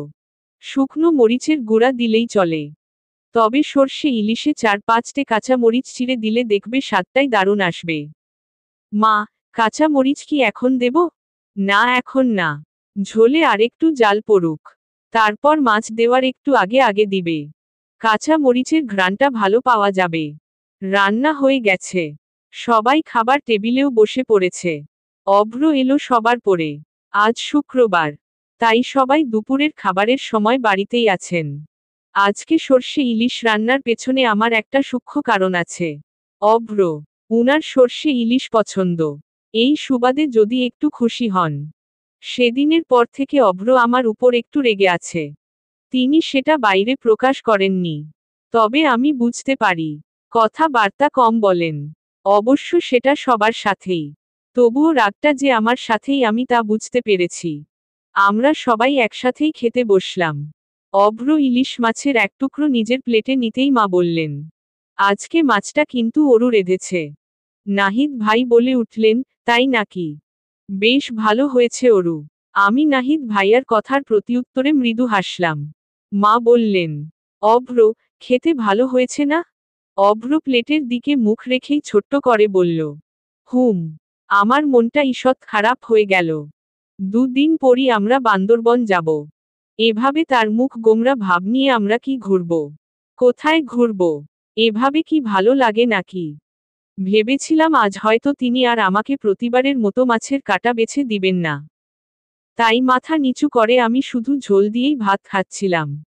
হঠাৎ আমার সাদা প্লেটে তার হাতের আঙুল আর তার ডগায় মুষ্টিমেয় বেছে রাখা মাছের ছোট ছোট স্তূপ দেখতে লাগলাম। তিনি বারবার তার প্লেট থেকে আমার প্লেটে দিয়ে যাচ্ছেন। আমি তার দিকে তাকালাম। ইস, মুখটা এখনো কেমন গোমরা বানিয়ে রেখেছেন। আমার দিকে না তাকিয়েই প্লেটে মাছ তুলে দিচ্ছেন। কথা বলা বন্ধ রাখবেন কিন্তু খেয়াল রাখা না। ইচ্ছে করছে তাকে একটু কাতুকুতু দেই। কাতুকুতু দিলেও কি হাসবেন না? নাকি তখনও মুখটা এমন গোমরামুখো বানিয়ে রাখবেন? আমি মনে মনে হেসে তার বেছে দেওয়া মাছ দিয়ে ভাত খেতে লাগলাম। খেতে খেতে হঠাৎ মনে হলো, আল্লাহ কোনো জিনিসই বিনা কারণে দেন না। সেটা যদি অক্ষমতা হয় তাও। এই যে যেমন আমি ইলিশ মাছের কাঁটা বাছতে পারবো না বলেই হয়তো আমাকে এমন যত্নশীল স্বামী দিয়েছেন। 37। মায়ের নাম্বারটা এখনো বন্ধ দেখে আমি একটু চিন্তিত বোধ করলাম। কাল সকাল থেকে বন্ধ পাচ্ছি। বাবারটাও একই অবস্থা। হঠাৎ দুজনেরই ফোন বন্ধ হয়ে গেল কেন? চিন্তা হচ্ছে খুব। ইরা আপুকে ফোন দিয়েও জেনে নেওয়া যায় কিন্তু সমস্যা হলো সেদিনের পর থেকে আমি আপুর সাথে আর কোনো ধরনের যোগাযোগ করিনি। আপু অসংখ্যবার ফোন দিয়ে গেছে আমি রিসিভ করিনি। এমনকি এ বাড়ির ল্যান্ডলাইনেও যখন ফোন করলো তখনও চম্পাকে দিয়ে মিথ্যে বলিয়েছি। কি করব বুঝতে পারছি না। অভ্রকে কি বলবো? উনি দুপুরে খাবার পর ঘুমিয়েছেন। শুক্রবারই তো শুধু সময় পান একটু বিশ্রাম নেওয়ার। এখন ডিস্টার্ব করাটা কি ঠিক হবে? তাছাড়াও অভ্র আমাকে ও বাড়ি একা একা যেতে মানা করেছেন। এখন আমি যেহেতু যাওয়ার সিদ্ধান্ত নিয়েছি তখন তিনি জানলে আবার যদি না করেন। হাতে একটি পার্স নিয়ে আমি একা একাই চলে এলাম। অভ্র যাতে না জানতে পারে তাই মফিজ ভাইকেও নিয়ে আসিনি। রিকশা করে এসে পড়েছি। বাড়িটা কেমন খালি খালি লাগলো। আমি দরজার কাছে আসতেই টুম্পাও দরজা খুলে বেরিয়ে এলো। আমাকে দেখে হেসে বলল, আফা আপনে? খালু, আর খালাম্মায় তো একটু আগেই চইল্লা গেল। কোথায় গেছে? এই আপনি গো কোন আত্মীয়ের জানি বাচ্চা হইছে দেখতে গেছে। ও, বাসার সবার ফোন কালকে থেকে বন্ধ, কাউকে ফোন দিয়ে পাই না। পাইবেন কেমনে? মহল্লায় কারেন্টের একটা খাম্বা পইরা গেছে। এদিকের কারোর বাসায় কারেন্ট নাই কালকে থিকা। মনে হয় মোবাইলের চার্জ শেষ হইয়া গেছে। ও, তুই কি কোথাও বের হচ্ছিস? কাপড়ের থলি নিয়ে কোথায় যাস? আমগো গেরামের বাইতে। বহুত দিন ধইরা যাওন হয় না। এইবার যাইয়া কয়দিন থাইক্কা আহুম। হককাল বেলায় যাওনের কথা আছিল। কিন্তু এই কাজ ওই কাজ সারতে সারতে এত বেলা হইয়া গেল। আফা আপনি থাকেন, আমি যাই। বড় আফায় ভিতরে আছে। যান। টুম্পা চলে যাওয়ার পর আমি একবার ঘরের ভেতরের দিকে তাকিয়ে চলে যাওয়ার জন্য পিছনে ঘুরে পা বাড়ালাম। তখনই আপু ভেতর থেকে ডেকে উঠল, অরু। আমি একবার থেমে তার দিকে তাকিয়ে শক্ত মুখে আবারও চলে যাওয়ার জন্য উদ্যত হলাম। কিন্তু আপু আমার সামনে এসে পথরোধ করে দাঁড়িয়ে বলল, আমি ডাকছি যে কানে যায় না। আপুর কণ্ঠে চাপা ক্ষোভ প্রকাশ পেল। আমি কোনো ধরনের কথা না বাড়িয়ে বললাম, আমাকে এখন ও বাড়ি যেতে হবে। যেতে দাও। বারবার ও বাড়ি করছিস কেন? মনে হচ্ছে ওটা তোর নিজের বাড়ি। তোর আসল সংসার। তোকে আমি কি বলেছিলাম? ওই বাড়ি থেকে চলে আসতে বলেছিলাম না? তা না করে আমাকে এভয়েড করে হানিমুনে যেতে রেডি হয়েছিস। অভ্রুর জীবন থেকে সরে যেতে বলছি, শুনছিস না কেন? সবকিছু নষ্ট করতে উঠে পড়ে লেগেছিস। তুমি ঠিকই বলেছ আপু, ওটা আমার নিজের বাড়ি। আমার শ্বশুর বাড়ি। যা হয়েছে তা আমার জন্য না, তোমার জন্য হয়েছে। তোমার নিজের ভুলের জন্যই আজ তুমি অভ্রকে পাওনি। আমি সবসময়ই তোমার দোষটা ঢেকে এসেছি। কিন্তু এবার পারবো না। নিজের দোষটা স্বীকার করতে শেখো। আর আমি অভ্রর জীবন থেকে সরে যাব কেন? অভ্র আমার স্বামী। আমি তাকে ভালোবাসি। তার জীবন থেকে আমাকে সরে যেতে বলার তোমার কোনো অধিকার নেই। এতটুকু বলতেই আপু ঠাস করে আমার গালে একটি চর বসিয়ে দিল। আমার চোখে পানি চলে এলো। আমি গালে হাত দিয়ে তার দিকে তাকাতেই শক্ত হাতে আমার কাঁধ ঝাঁকিয়ে বলল, খুব বেশি বেড়ে গেছিস না? খুব বেশি। আমি ভয় পেয়ে গেলাম। আপুকে দেখতে অন্যরকম লাগছে। আপু বলতে লাগলো, লজ্জা করে না নিজের বড় বোনের বয়ফ্রেন্ডকে নিয়ে এসব বলতে? বাধেও না একটু? তার সাথে হানিমুন করতে যাচ্ছিস। বড় বোনের ভালোবাসার মানুষটিকে জোর করে স্বামী বানিয়ে রাখছিস। অভ্র তোকে ভালোবাসে? তোদের মধ্যে সব স্বাভাবিক আছে? ছোট বোন হয়ে বড় বোনের ভালোবাসার শত্রু হয়ে বসে আছিস। এত বেহা হলি কবে থেকে অরু? বড় বোনের ভালোবাসার দিকে নজর দিস। ছি, এত ভালো জানতাম তোকে, আর আমার সাথেই এমন করছিস। অনেক বেশি সাহস হয়ে গেছে তোর। আজকে তোর সাহস আমি বের করছি। আমি কাঁদতে লাগলাম। কথাগুলো বলে আপু আমাকে পুনরায় থাপ্পড় মারার জন্য হাত উঠাতেই পেছনে থেকে একটা শক্ত হাত আমাকে টেনে নিজে আমার আর আপুর মাঝখানে চলে এলো। আর বলল, দ্বিতীয়বারে দুঃসাহস ভুলেও করো না ইরা। ফলাফল খুব খারাপ হবে। আমি প্রচণ্ড চমকে উঠলাম অভ্রকে দেখে। ইরা আপু হকচকিয়ে গেল। অভ্র বলল, কি বলছিলে তুমি? তোমার ভালোবাসার মানুষ। ভালোবেসে থাকলে বিয়ের দিন তাকে ছেড়ে পালিয়ে গিয়েছিলে কেন? ভালোবাসা শব্দটা তোমার মুখে মানায় না। এত কিছু করে ফেলার পরও তোমার কোনো রিয়ালাইজেশনই নেই। এতটা বেহা তুমি। মানুষ জীবনে ধাক্কা খেলে ঠিক হয়ে যায়। তুমি তো দেখছি আরো বিগড়ে গেছো। লজ্জা অরুর না, লজ্জা তোমার পাওয়া উচিত ছোট বোনের স্বামীর দিকে নজর দেওয়ায়। আর বারবার সম্পর্ক স্বাভাবিক স্বাভাবিক নিয়ে কি শুরু করেছ? ছোট বোনকে এসব নিয়ে কথা বলতে তোমার বাধে না? তোমাকে দেখে তো মনে হচ্ছে পারলে ছোট বোন আর তার হাজবেন্ডের পার্সোনাল বেডরুমেই ঢুকে যাবে। যখন তুমি পালিয়ে গিয়েছিলে তোমার প্রতি প্রচুর ক্ষোভ ছিল ইরা। মনে হচ্ছিল তোমাকে পেলে আমি খুনি করে ফেলব। কিন্তু পরে আমি কিছু বললাম না কেন জানো? কারণ আমার মনে হয়েছিল তুমি পালিয়ে গিয়ে ভালোই করেছ, না হলে হয়তো আমি অরুর মতো এমন একটি মেয়েকে নিজের স্ত্রী হিসেবে পেতাম না। একটা ঠগো, জোচ্চর, লোভী মেয়ের সাথে আমাকে সারা জীবন কাটাতে হতো। তোমার পালিয়ে যাওয়াটা আমার কাছে এখন ব্লেসিং লাগে। আর এসব অরুর জন্য। নেক্সট টাইম অরুকে কিছু বলার আগে 10 বার ভাববে, কারণ এখন আর সে শুধু তোমার ছোট বোন না, মি। অভ্র আহমেদের স্ত্রী। কিছু বললে বা করলে আমি তোমাকে ছেড়ে দেব না। আপু অভ্র বলে কিছু বলতে চাইল কিন্তু পারল না। অভ্র আপুকে কিছু বলার সুযোগ না দিয়েই বলতে থাকল, আর কিছু বললাম না। আপনি আমার স্ত্রীর বড় বোন, সম্পর্কে আমার বড়। বড়দের তো উল্টো পাল্টা কিছু বলা যায় না, তাই না আপা? ভালো থাকবেন। আর আমাদের সুখী জীবনের দোয়া করবেন। আপা। শেষে আপাটা অভ্র যেন একটু টেনে ভেঙ্গিয়ে বলল। ইরা আপুর চেহারা অপমানে লাল হয়ে আছে। দাঁতে দাঁত চেপে সে রাগে গিজগিজ করছে। অভ্র আমাকে হাত ধরে টেনে নিয়ে চলে এলো। গাড়িতে আমি শুধু কাঁদতে লাগলাম। কান্না থামছেই না। যাকে বলে হেঁচকি তুলে কান্না। অভ্রর মধ্যে খুব অস্থিরতা দেখা যাচ্ছে। তিনি প্রচুর রেগেও আছেন। বারবার গাড়ির হর্ন বাজাচ্ছে। মাথা এদিক ওদিক দুলাচ্ছে। একসময় দাঁতে দাঁত চেপে বলল, stop crying Aru, please stop. আর যাই করো না কেন এই চোখের পানি ফেলানোটা বন্ধ করো। আমার সহ্য হচ্ছে না। তোমাকে মানা করেছিলাম না ও বাড়ি একা একা যেতে। কেন গিয়েছিলে? এক লাইন আগ বাড়িয়ে বেশি না বুঝলে হয় না, না? আমি কাঁদতে কাঁদতে বললাম, আপু ঠিকই বলেছে। সত্যিই সব আমার দোষ। বেহায়ার মতো আপনার জীবনে পড়ে আছি। আমার দায়িত্ব আপনার ঘাড়ে তুলে দিয়েছি। সত্যিই তো আপনি কি আমাকে ভালোবাসেন? আপনার জন্য আমি তো শুধু দায়িত্বই। একটা দায়িত্ব ছাড়া তো ছাড়া আর কিছু না। কতদিন আর এভাবে থাকবেন? আপনারও তো জীবন আছে। আমাকে যেতে দিন, দেখবেন সব ঠিক হয়ে যাবে। আপনাকে আর দায়িত্বে নিয়ে পড়ে থাকতে। আর বলতে পারলাম না। অভ্র হঠাৎ জোরে ব্রেক কষে গাড়ি থামিয়ে দিল। আর আমি কিছু বুঝে ওঠার আগেই উনি নেমে আমার হাত ধরে গাড়ি থেকে নামিয়ে টেনে রাস্তার পাশের জঙ্গলের ধারে নিয়ে গেলেন। আমার কাঁধ শক্ত করে টেনে ধরে আগে গোজগোজ করে বললেন, দায়িত্ব ভালোবাসা, দায়িত্ব ভালোবাসা। কি রাখা আছে এই ভালোবাসা শব্দে? হ্যাঁ, দায়িত্ব দায়িত্ব করে মাথা ধরিয়ে দিয়েছে। কোথাও যেতে পারবে না তুমি, কোথাও না। বুঝেছ? চাইলেও আর না চাইলেও তোমাকে আমার কাছেই থাকতে হবে। আর এটা তোমার স্টুপিড দায়িত্বের জন্য বলছি না। আমার জন্য বলছি। শুধু আমার জন্য। আমাকে বাঁচতে হলে তোমাকে লাগবে, আমাকে হাসতে হলে তোমাকে লাগবে। আমার সবটুকুর জন্যই তোমাকে আমার লাগবে। তোমাকে লাগবেই।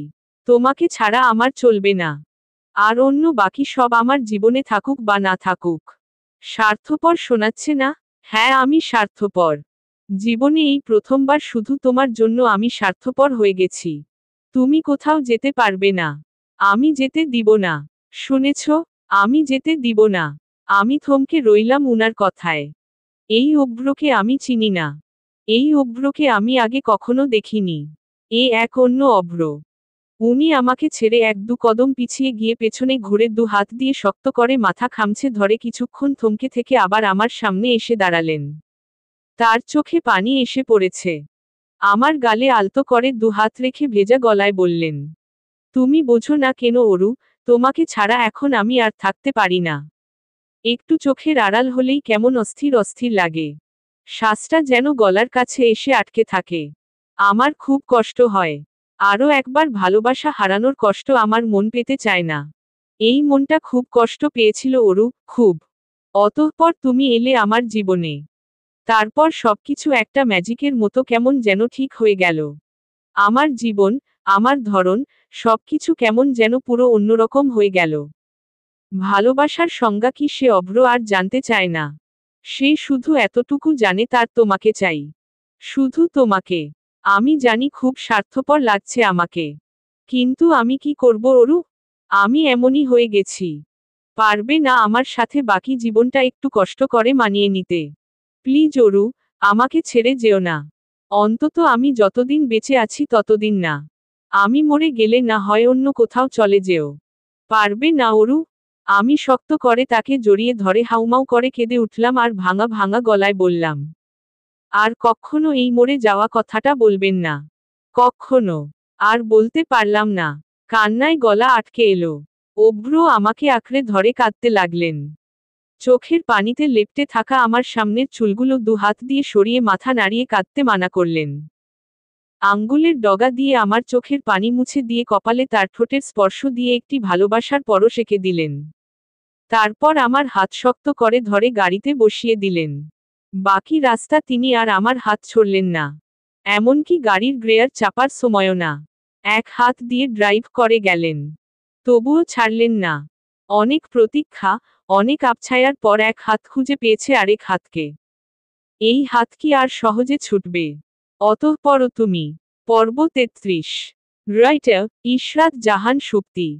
38। গলায় থাকা সোনার কারুকার্যের উপর হীরা খচিত ছোট্ট লকেটটিতে আমি বারবার হাত বুলিয়ে আয়নায় দেখতে লাগলাম। এটি সেই খানদানি লকেট যেটা অভ্র আমাদের বাসর রাতে আমার গলা থেকে ছিঁড়ে নিয়ে গিয়েছিল। যে লকেটটি এ বাড়ির সকল মিসেস আহমেদদের গলায় ঝুলে। আজ আমিও পড়তে পারলাম। কেমন যেন অদ্ভুত অনুভূতি হচ্ছে। লকেটটি আমায় অভ্রই পরিয়ে দিয়েছিল। কিন্তু যখন দিয়েছিল তখন হয়তো তার মনে আমি অস্পষ্ট ছিলাম। ঘটনাটি ঘটে অনেক আগে, আমার অ্যাক্সিডেন্ট এরও আগে। অফিস থেকে বাবা কিছু স্পেশাল ক্লায়েন্টদের দুপুরে খাবার জন্য বাড়িতে ইনভাইট করেছিল। ক্লায়েন্টসের জন্য লাঞ্চ উপলক্ষে পুরো বাড়ি ঝকঝকে করে পরিষ্কার করা হলো। খাবারের তালিকা ছিল দেশি, কন্টিনেন্টাল ফুড আইটেমে ভরপুর। মায়ের কথা অনুযায়ী আমি মিষ্টি রঙের একটি শাড়ি পরলাম। অভ্র একটি নীল রঙের পাঞ্জাবি পরে নিচে আসলো। সবকিছুই তৈরি হয়ে আছে, এখন শুধু মেহমানদের আসার অপেক্ষা। হঠাৎ মা আমার গলার দিকে তাকিয়ে বলে উঠলেন, এ কি অরু, তোমার গলা খালি কেন? আমাদের খানদানি লকেট কোথায়, যেটা তোমাকে বিয়ের সময় দেয়া হয়েছিল? এতদিন তো আমি খেয়ালই করিনি। মায়ের কথা শুনে অভ্র আমার গলার দিকে তাকালো। আমি গলায় হাত দিয়ে আমতা আমতা করতে লাগলাম। কি বলবো এখন? লকেট তো সেই প্রথম রাতেই অভ্র নিয়ে গিয়েছিল। কিন্তু এই কথা তো আর মাকে বলতে পারি না। আমি নিয়ে বিনয়ে কিছু বলতে চাইলাম কিন্তু স্পষ্টভাবে কিছুই মুখ দিয়ে বের হলো না। চিন্তিত মুখে আমি উনার দিকে তাকালাম। উনি বললেন, মা, ওই লকেটের চেইনের হুক ভেঙে গিয়েছিল তাই আমি আমার কাছে রেখে দিয়েছি। পরে ঠিক করে এনে দিব। হুক ভেঙে গেছে সেটা আমাকে বলবে না। কতগুলো সোনার চেইন আছে আমার কাছে। চেইনের জন্য আহমেদ বাড়ির বউ খানদানি লকেট ছাড়া থাকবে এটা কোনো কথা? এই বলে মাতার রুমে গিয়ে একটি সোনার চেইন নিয়ে এসে বললেন, যা ওই লকেট নিয়ে আয়। এই চেইনের ভেতর ঢুকিয়ে দিচ্ছি। উনি বললেন, এখনই কি দরকার মা? গেস্ট এসে পড়বে এক্ষুনি। পরে এসব করলে হয় না। না হয় না, গেস্ট আসবে এই কারণেই তো বেশি দরকার। বাইরে থেকে মানুষ এসে নাকি দেখবে এই বাড়ির একমাত্র পুত্রবধূর গলায় খালি। যা তাড়াতাড়ি নিয়ে আয়। উনি আর কিছু বলতে পারলেন না। উপরে গিয়ে হাতের মুঠোয় লকেট টানিয়ে ফিরে এলেন। তার হাতের থেকে লকেট নিয়ে মাতার হাতের সোনার চেইনে ঢুকিয়ে নিলেন। তারপর পুনরায় অভ্রর হাতে দিয়ে বললেন, অরুকে পরিয়ে দে। মা, আমি কেন? ও তো নিজেই পড়তে পারবে। তুই আজকাল বড্ড বেশি কথা বাড়াস অভ্র। পড়াতে বলছি পরিয়ে দে। হুকটা শক্ত, ও একা একা পড়তে পারবে না। মেহমানরা এই চলে এলো বলে। নে তাড়াতাড়ি কর। অভ্র কিছুটা কাচুমাচু করে আমার পেছনে লকেট হাতে দাঁড়ালো। আমিও একটু জবুথবু হয়ে গেলাম। একটু থেমে থেমে উনি এক হাত দিয়ে আমার ঘাড়ের চুল সরিয়ে দিয়ে তাদের খানদানি লকেট আমার গলায় পরিয়ে দিলেন। আমার ঘাড়ের চুল সরাবার সময় তার আঙ্গুলের আলতো স্পর্শ আমার ঘাড়ে অস্পষ্ট ভাবে লাগতেই আমি একটু কেঁপে উঠলাম। উনিও হয়তো বুঝতে পারলেন। লকেট পরানো শেষ হলে উনি পেছনে থেকে সরে গেলেন। আমি হাত দিয়ে গলার মাঝ বরাবর পড়ে থাকা লকেটটা একবার হাত দিয়ে স্পর্শ করলাম। যেমনটা এখন করছি। সেদিনের মতো আজও নিজেকে কেমন অদ্ভুত ভাবে পরিপূর্ণ মনে হচ্ছে। সেদিন এই লকেট গলায় পরতে পারলেও আমি খুলে ফেলেছিলাম। কারণ আমার মনে হয়েছিল অভ্র হয়তো এখনো চায় না। যেদিন আমাকে সত্যিই নিজের স্ত্রী ভাববে সেদিনই পরব। আজ হয়তো সেদিনটা এসেছে। তাই তো আজ এতদিন পর একটি গুপ্ত কৌটায় লুকিয়ে রাখা আহমেদ পরিবারের এই খানদানি ছোট্ট লকেটটি আমি বের করে গলায় পরে নিলাম। আর কখনো খুলব না। আয়নার মধ্যে নিজের গলায় লকেট দেখায় আমি যখন ব্যস্ত ঠিক তখনই নিচের থেকে ভেসে এলো সেই চিরচেনা প্রিয় কণ্ঠের ডাক, অরু। আমি সেই শব্দের অনুসরণ করে দ্রুত নিচে দৌড়ে গেলাম।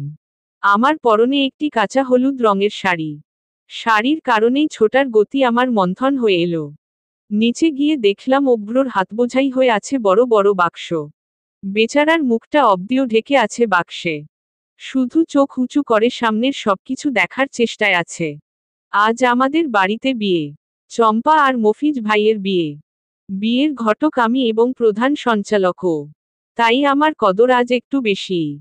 অভ্রকে পাঠিয়েছি গ্যারেজের পাশের মফিজ ভাইয়ের ঘরে। সেই রুমটিতে এতদিন মফিজ ভাই একাই থাকত। রুমটি অপেক্ষাকৃত বড় হলেও একপাশ জুড়ে আছে রাজ্যের পুরনো বাক্সপত্রে। এখন মফিজ ভাইয়ের সাথে চম্পাও সেখানে থাকবে, তাই অবশ্যই তাদের রুমে একটু বেশি জায়গারই প্রয়োজন হবে। টোনাটুনির নতুন সংসার হবে। একটু গুছিয়ে তো নিতেই হবে। আমার কথা মতোই অভ্র গেছে সেই রুম পুরো খালি করতে। নতুন বর বউকে দিয়ে আজ কোনো কাজ করানো হবে না। তাই আমি ঠিক করেছি আজ সব কাজ আমরা করব। অভ্রকে দেখতে ক্লান্ত লাগছে। কপালে বিন্দু বিন্দু ঘাম জমেছে। তবুও তাকে দেখতে সুন্দর লাগছে। সে আজ পরেছে সাদা প্যান্টের উপর একটি লাল খয়েরি পাঞ্জাবি। আমি নিজেই তাকে পরতে বলেছি। এবং নিজের হাতেই তার পাঞ্জাবির হাতাকনুই পর্যন্ত ভাঁজ করে দিয়েছি। তাতে অভ্র বলেছে আজ নাকি আমি বড় হয়ে গেছি। আমাকে দেখতে বড় বড় লাগছে। এতদিন পিচ্ছি বলতো বলে রাগ করতাম। অথচ আজ বড় বলায় লজ্জা পেয়েছি। আমি নিজের প্রতি নিজেই অবাক।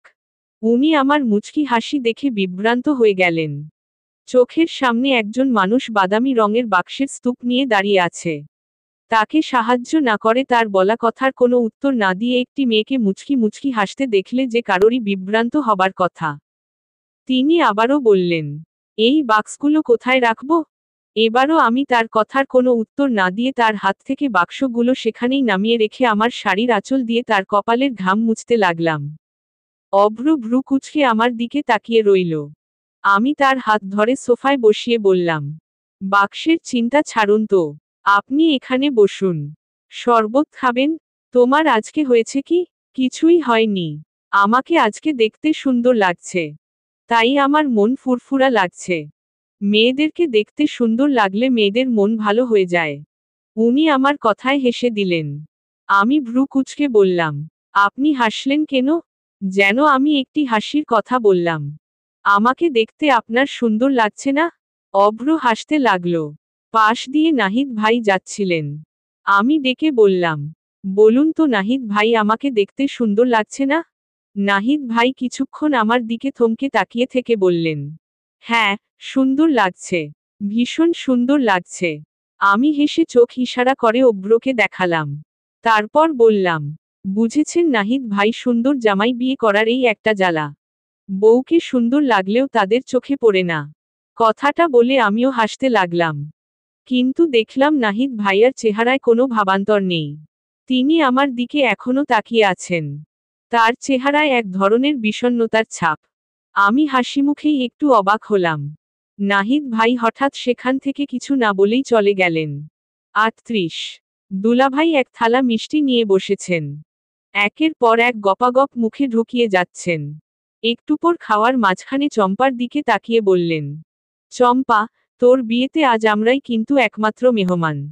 আজ ইচ্ছেমতো আমি পেট ভরে মিষ্টি খাবো। আর অন্য কোনো খাবার না। তারপর এটাকে বলা হবে মিষ্টি খাওয়া দাওয়াতের বিয়ে। হা হা হা। আরিশা আপু দুলাভাইয়ের কাণ্ডে রীতিমতো বিরক্ত।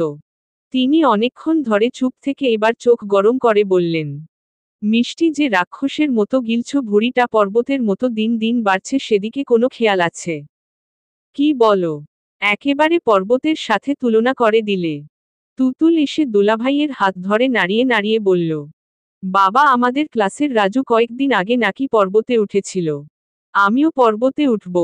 ও বাবা, বাবা, আমাকে একটু তোমার পর্বতে ওঠাও না বাবা। ও বাবা। দুলাভাই তুতুলের হাত নাড়ানোর জন্য বারবার মিষ্টিটা মুখে নিব নিব করেও পারছেন না। একসময় অতিষ্ঠ হয়ে বললেন, ধুর, যা, আগে টিকিট কেটে আয়, তারপর উঠবি। সরকারি পেয়েছিস নাকি? চম্পা, তোর বিয়েতে কি এখন শান্তিমতো মিষ্টিও খেতে পারবো না? চম্পা সামনেই দাঁড়িয়ে আছে। তার পরনে আমার দেওয়া একটা লাল টুকটুকে শাড়ি। সে একটু পরপরই লজ্জায় মুচকি হেসে মুখ ঢাকছে। ওকে দেখে মনে হচ্ছে বিয়েতে লজ্জা পেতে হয় বলেই তার এত লজ্জা পাওয়া। মা চম্পাকে ডেকে বললেন, এই চম্পা, ওই মফিজ হতচ্ছাড়া এই কি চুল কেটেছে, পুরা নাউরা হয়েই এসেছে, দেখতে তো পুরা বাদরের মতো লাগছে। চম্পা আঁচলে মুখ ঢেকে হেসে বলল, খালাম্মা, আমি এখন দেখতারুম না, আমার শরম লাগে। ইহো, এখন শরম লাগে? শরমের ঠেলায় মুখ দেখতে পারে না। প্রেম করার সময় শরম লাগে নাই? মায়ের কথায় আমার ভীষণ হাসি পেল। হাসি চেপে আমি তাকালাম অভ্রর দিকে। উনার হঠাৎ হেঁচকি উঠা শুরু হয়েছে, কিছুতেই থামছে না। বেচারা বারবার কথার মাঝখানে হেঁচকি তুলছে। যথাসময়ে চম্পা আর মফিজ ভাইয়ের বিয়ে হলো। ছবি তোলার দায়িত্ব নিয়েছেন নাহিদ ভাই। সবার একক যুগল অনেক অনেক ছবিই তোলা হলো। এবার সবাই একত্রে একটি ছবি তোলার পালা। সবাইকে ক্যামেরা এনে যখনই নাহিদ ভাই বাটনে চাপতে যাবেন তখনই হঠাৎ মা চেঁচিয়ে উঠে ছবি তুলতে মানা করলেন। আমরা সবাই অবাক হয়ে মায়ের দিকে তাকালাম। মা মফিজ ভাইয়ের দিকে তাকিয়ে বললেন, এই তুই চোখ বন্ধ কর। আমরা সবাই এবার আরো অবাক হলাম। মা বললেন, তুই চোখ বন্ধ করেই ছবি তুলবি? আমার সব কয়টা ছবি এই বাদরে চোখ বন্ধ অবস্থায় তোলে। আজকে তোর বিয়ের ছবিও চোখ বন্ধ করেই তোলা হবে। চোখ বন্ধ কর। মায়ের ধমকে মফিজ ভাই ভয় পেয়ে সত্যি সত্যিই চোখ বন্ধ করলেন। মা আর আমরা সবাই একে অন্যের দিকে তাকিয়ে জোরে জোরে হেসে উঠলাম। আর সেই মুহূর্তটাই ক্যামেরায় নাহিদ ভাইয়া বন্দি করে নিলেন। বাসর ঘরে যাবার আগে চম্পা আমার কাছে দোয়া চাইতে এলো। আমি অবাক হয়ে গেলাম। বাসর ঘরে যাওয়ার আগেও দোয়া চাইতে হয়? আমি ঝটপট দোয়া করে দিলাম। হয়তো গম্ভীর বেশে এখন একটু উপদেশও দেওয়া দরকার। বাসর ঘরে যাবার আগে নতুন বউকে বিবাহিত মেয়েরা নানা রকমের উপদেশ দেয়। আমিও গম্ভীর মুখে কিছু উপদেশ দিতে চাইলাম, কিন্তু পারলাম না। হারিকেন দিয়ে খুঁজেও কোনো উপদেশ খুঁজে পেলাম না। আমি নিজেই তো এখনো জানতে পারলাম না বাসর ঘরে আসলে হয়টা কি। ধুর, একটু না জানার কারণে আমি কিনা আজ একটু নতুন বউকে বিজ্ঞের মতো উপদেশ দিতে পারলাম না। জীবনেও কাউকে উপদেশ দিতে পারিনি, আর আজ এত বড় উপদেশ দেওয়ার সুযোগ হাতে পেয়েও পারলাম না। এটা কি মানা যায়? চম্পা বাসর ঘরে চলে গেলে বাকি সবাইও যার যার রুমে চলে গেল। শুধু অভ্র দাঁড়িয়ে দাঁড়িয়ে এখনো হেঁচকি দিয়েই যাচ্ছে। বেচারা হেঁচকি দিতে দিতে ক্লান্ত। ইতিমধ্যে এক জগ পানি খেয়ে ফেলেছেন, তবুও থামছে না। আমি গিয়ে নিচু হয়ে তার মুখের দিকে ভ্রু কুঁচকে তাকালাম। উনি হেঁচকির মাঝে মাঝে ভেঙে ভেঙে বললেন, এভাবে কি দেখছ? দেখছি না, ভাবছি আপনার হেঁচকি থামানো যায় কিভাবে। তুমি থামাবে হেঁচকি কিভাবে? চমকে দিয়ে। প্রচণ্ড চমকে দিলে জানেন তো হেঁচকি থেমে যায়। তুমি চমকাবে আমাকে কিভাবে ভো করে? উনি হাসতে লাগলেন। আমি একটু ইনসাল্ট ফিল করলাম। আমার চমকানোর ক্ষমতা নিয়ে ঠাট্টা। হাসবেন না তো? অসহ্য লাগছে। যদি চমকে দিতে পারি? No chance. যদি পারি তবে কি করবেন? যা বলবে তাই। যদিও তা কখনো হচ্ছে না। আমি মুখ ফুলিয়ে ভ্রু কুঁচকে তাকিয়ে রইলাম। অভ্র হেঁচকি তুলতে তুলতে মৃদু হাসল। আমি তৎক্ষণাৎ একটি কাজ করে ফেললুম। টুপ করে তার গালে একটি চুমু দিয়ে দিলাম। উনি চোখ বড় বড় করে আমার দিকে তাকালেন। আমি পেছনে ঘুরে চুলগুলো হাত দিয়ে পেছনে তার মুখে ছিটকে বললাম, হেঁচকি থেমে গেল তো? চাওয়াটা কিন্তু তোলা রইল। যখন চাইব সুদ সমেত পূরণ করে দিবেন। আমি চলে এলাম। উনি এখনো চোখ বড় বড় করে তাকিয়ে আছেন। তার শুধু হেঁচকি তোলাই বন্ধ হয়নি, চোখের পলক ফেলাও বন্ধ হয়ে গেছে। অতঃপর তুমি। পর্ব 34। রাইটার ইশরাত জাহান সুপ্তি। 39। গতকাল চম্পার বিয়ের সারাদিনের হই হুল্লোড়ে ক্লান্ত মাথা বালিশে ঠেকাতে অনেক রাত হয়ে গিয়েছিল। সেই সুবাদে সকালে ঘুম থেকে উঠতেও দেরি হয়ে গেল। ঘুম থেকে উঠে নিচে গিয়েই জানতে পারলাম নাহিদ ভাই চলে গেছেন। এই মাত্রই বেরিয়েছেন। আমি অবাক হলাম, এভাবে হুট করে চলে যাচ্ছেন কেন? আমাকে একটু জানালেনও না। তৎক্ষণাৎ এলোমেলো চুল নিয়েই দৌড়ে বাইরে চলে গেলাম। নাহিদ ভাই কাঁধে একটা কালো ব্যাকপ্যাক নিয়ে গাড়ির দিকে এগিয়ে যাচ্ছেন। আমি পেছনে থেকে তাকে জোরে জোরে ডেকে দৌড়াতে লাগলাম। নাহিদ ভাইয়া আমার ডাক শুনে থেমে পেছনে ফিরলেন।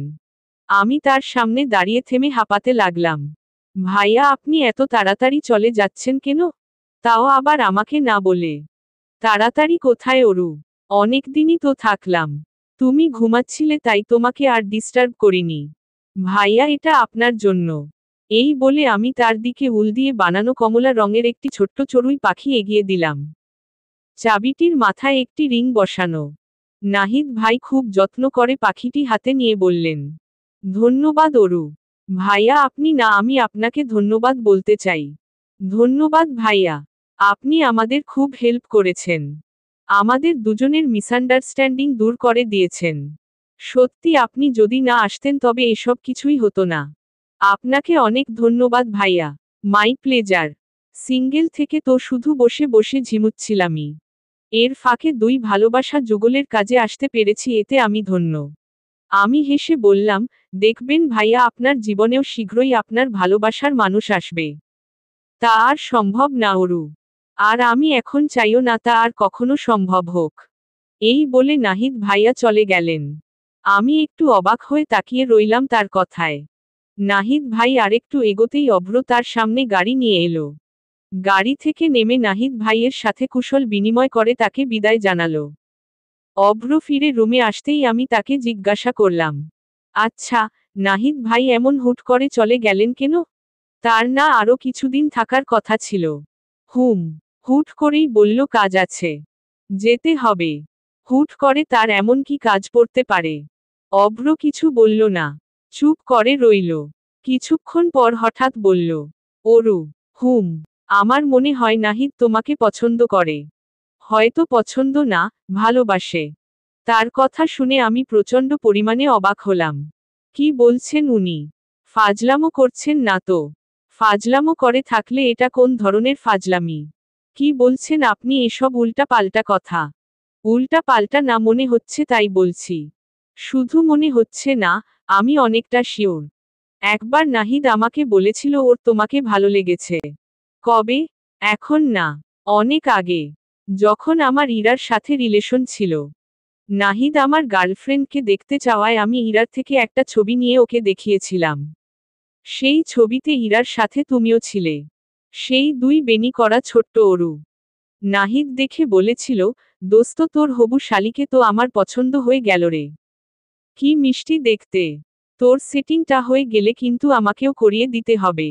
প্লিজ ভাই। আমি তখন ওর কথার পাত্তা দেইনি। ভেবেছিলাম মজা করছে। বন্ধুর গার্লফ্রেন্ড বা বউ দেখলে এমন সবাই একটু আধটু তার ছোট বোনকে নিয়ে মজা করে। ব্যাপারটা সেখানেই থেমে গিয়েছিল। নাহিদও আর কিছু বলেনি। কিন্তু এত বছর পর আজ হঠাৎ মনে হচ্ছে সেদিন নাহিদ কথাগুলো মজার ছলে বলেনি। ও সত্যিই তোমায় পছন্দ করে।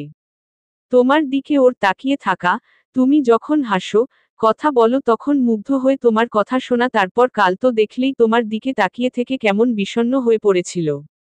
সবকিছু মিলিয়ে আমার ভাবনাটাকে সত্যি বলেই মনে হলো। কথাগুলো বলে অভ্র একটা ফ্যাকাশে হাসি দিল। আমি হতভম্ব হয়ে গেলাম। কি বলে উনি এসব? নাহিদ ভাইয়া পছন্দ করে আমাকে। কত তার সাথে কথা বলেছি, খিলখিল করে হেসেছি, কখনো তো মনেই হয়নি। কিন্তু আজ জানতে পেরে কেমন যেন অস্বস্তি লাগা শুরু হয়ে গেল। ব্যাপারটা যেন কেমন। অভ্র না জানি কি ভাবছে। উনি হয়তো আমার মনের কথা বুঝতে পারলেন। তুমি আবার এমন মুখ করে দাঁড়িয়ে রইলে কেন? আমি কিছুই মনে করছি না। কারণ আমার অরুই এমন, যে কেউ ভালোবেসে ফেলবে। অভ্র অফিসে চলে যাওয়ার পর বেডে আধশোয়া হয়ে ফোন টিপছিলাম। এমন সময় চম্পা একটি ভাঁজ করা কাগজ নিয়ে প্রবেশ করল। আমার সামনে বাড়িয়ে দিয়ে বলল, দেহেন তো আফামনি এই দাকি। নাহিদ ভাইজানের রুম পরিষ্কার করবার কালা বালিশের নিচে পাইলাম।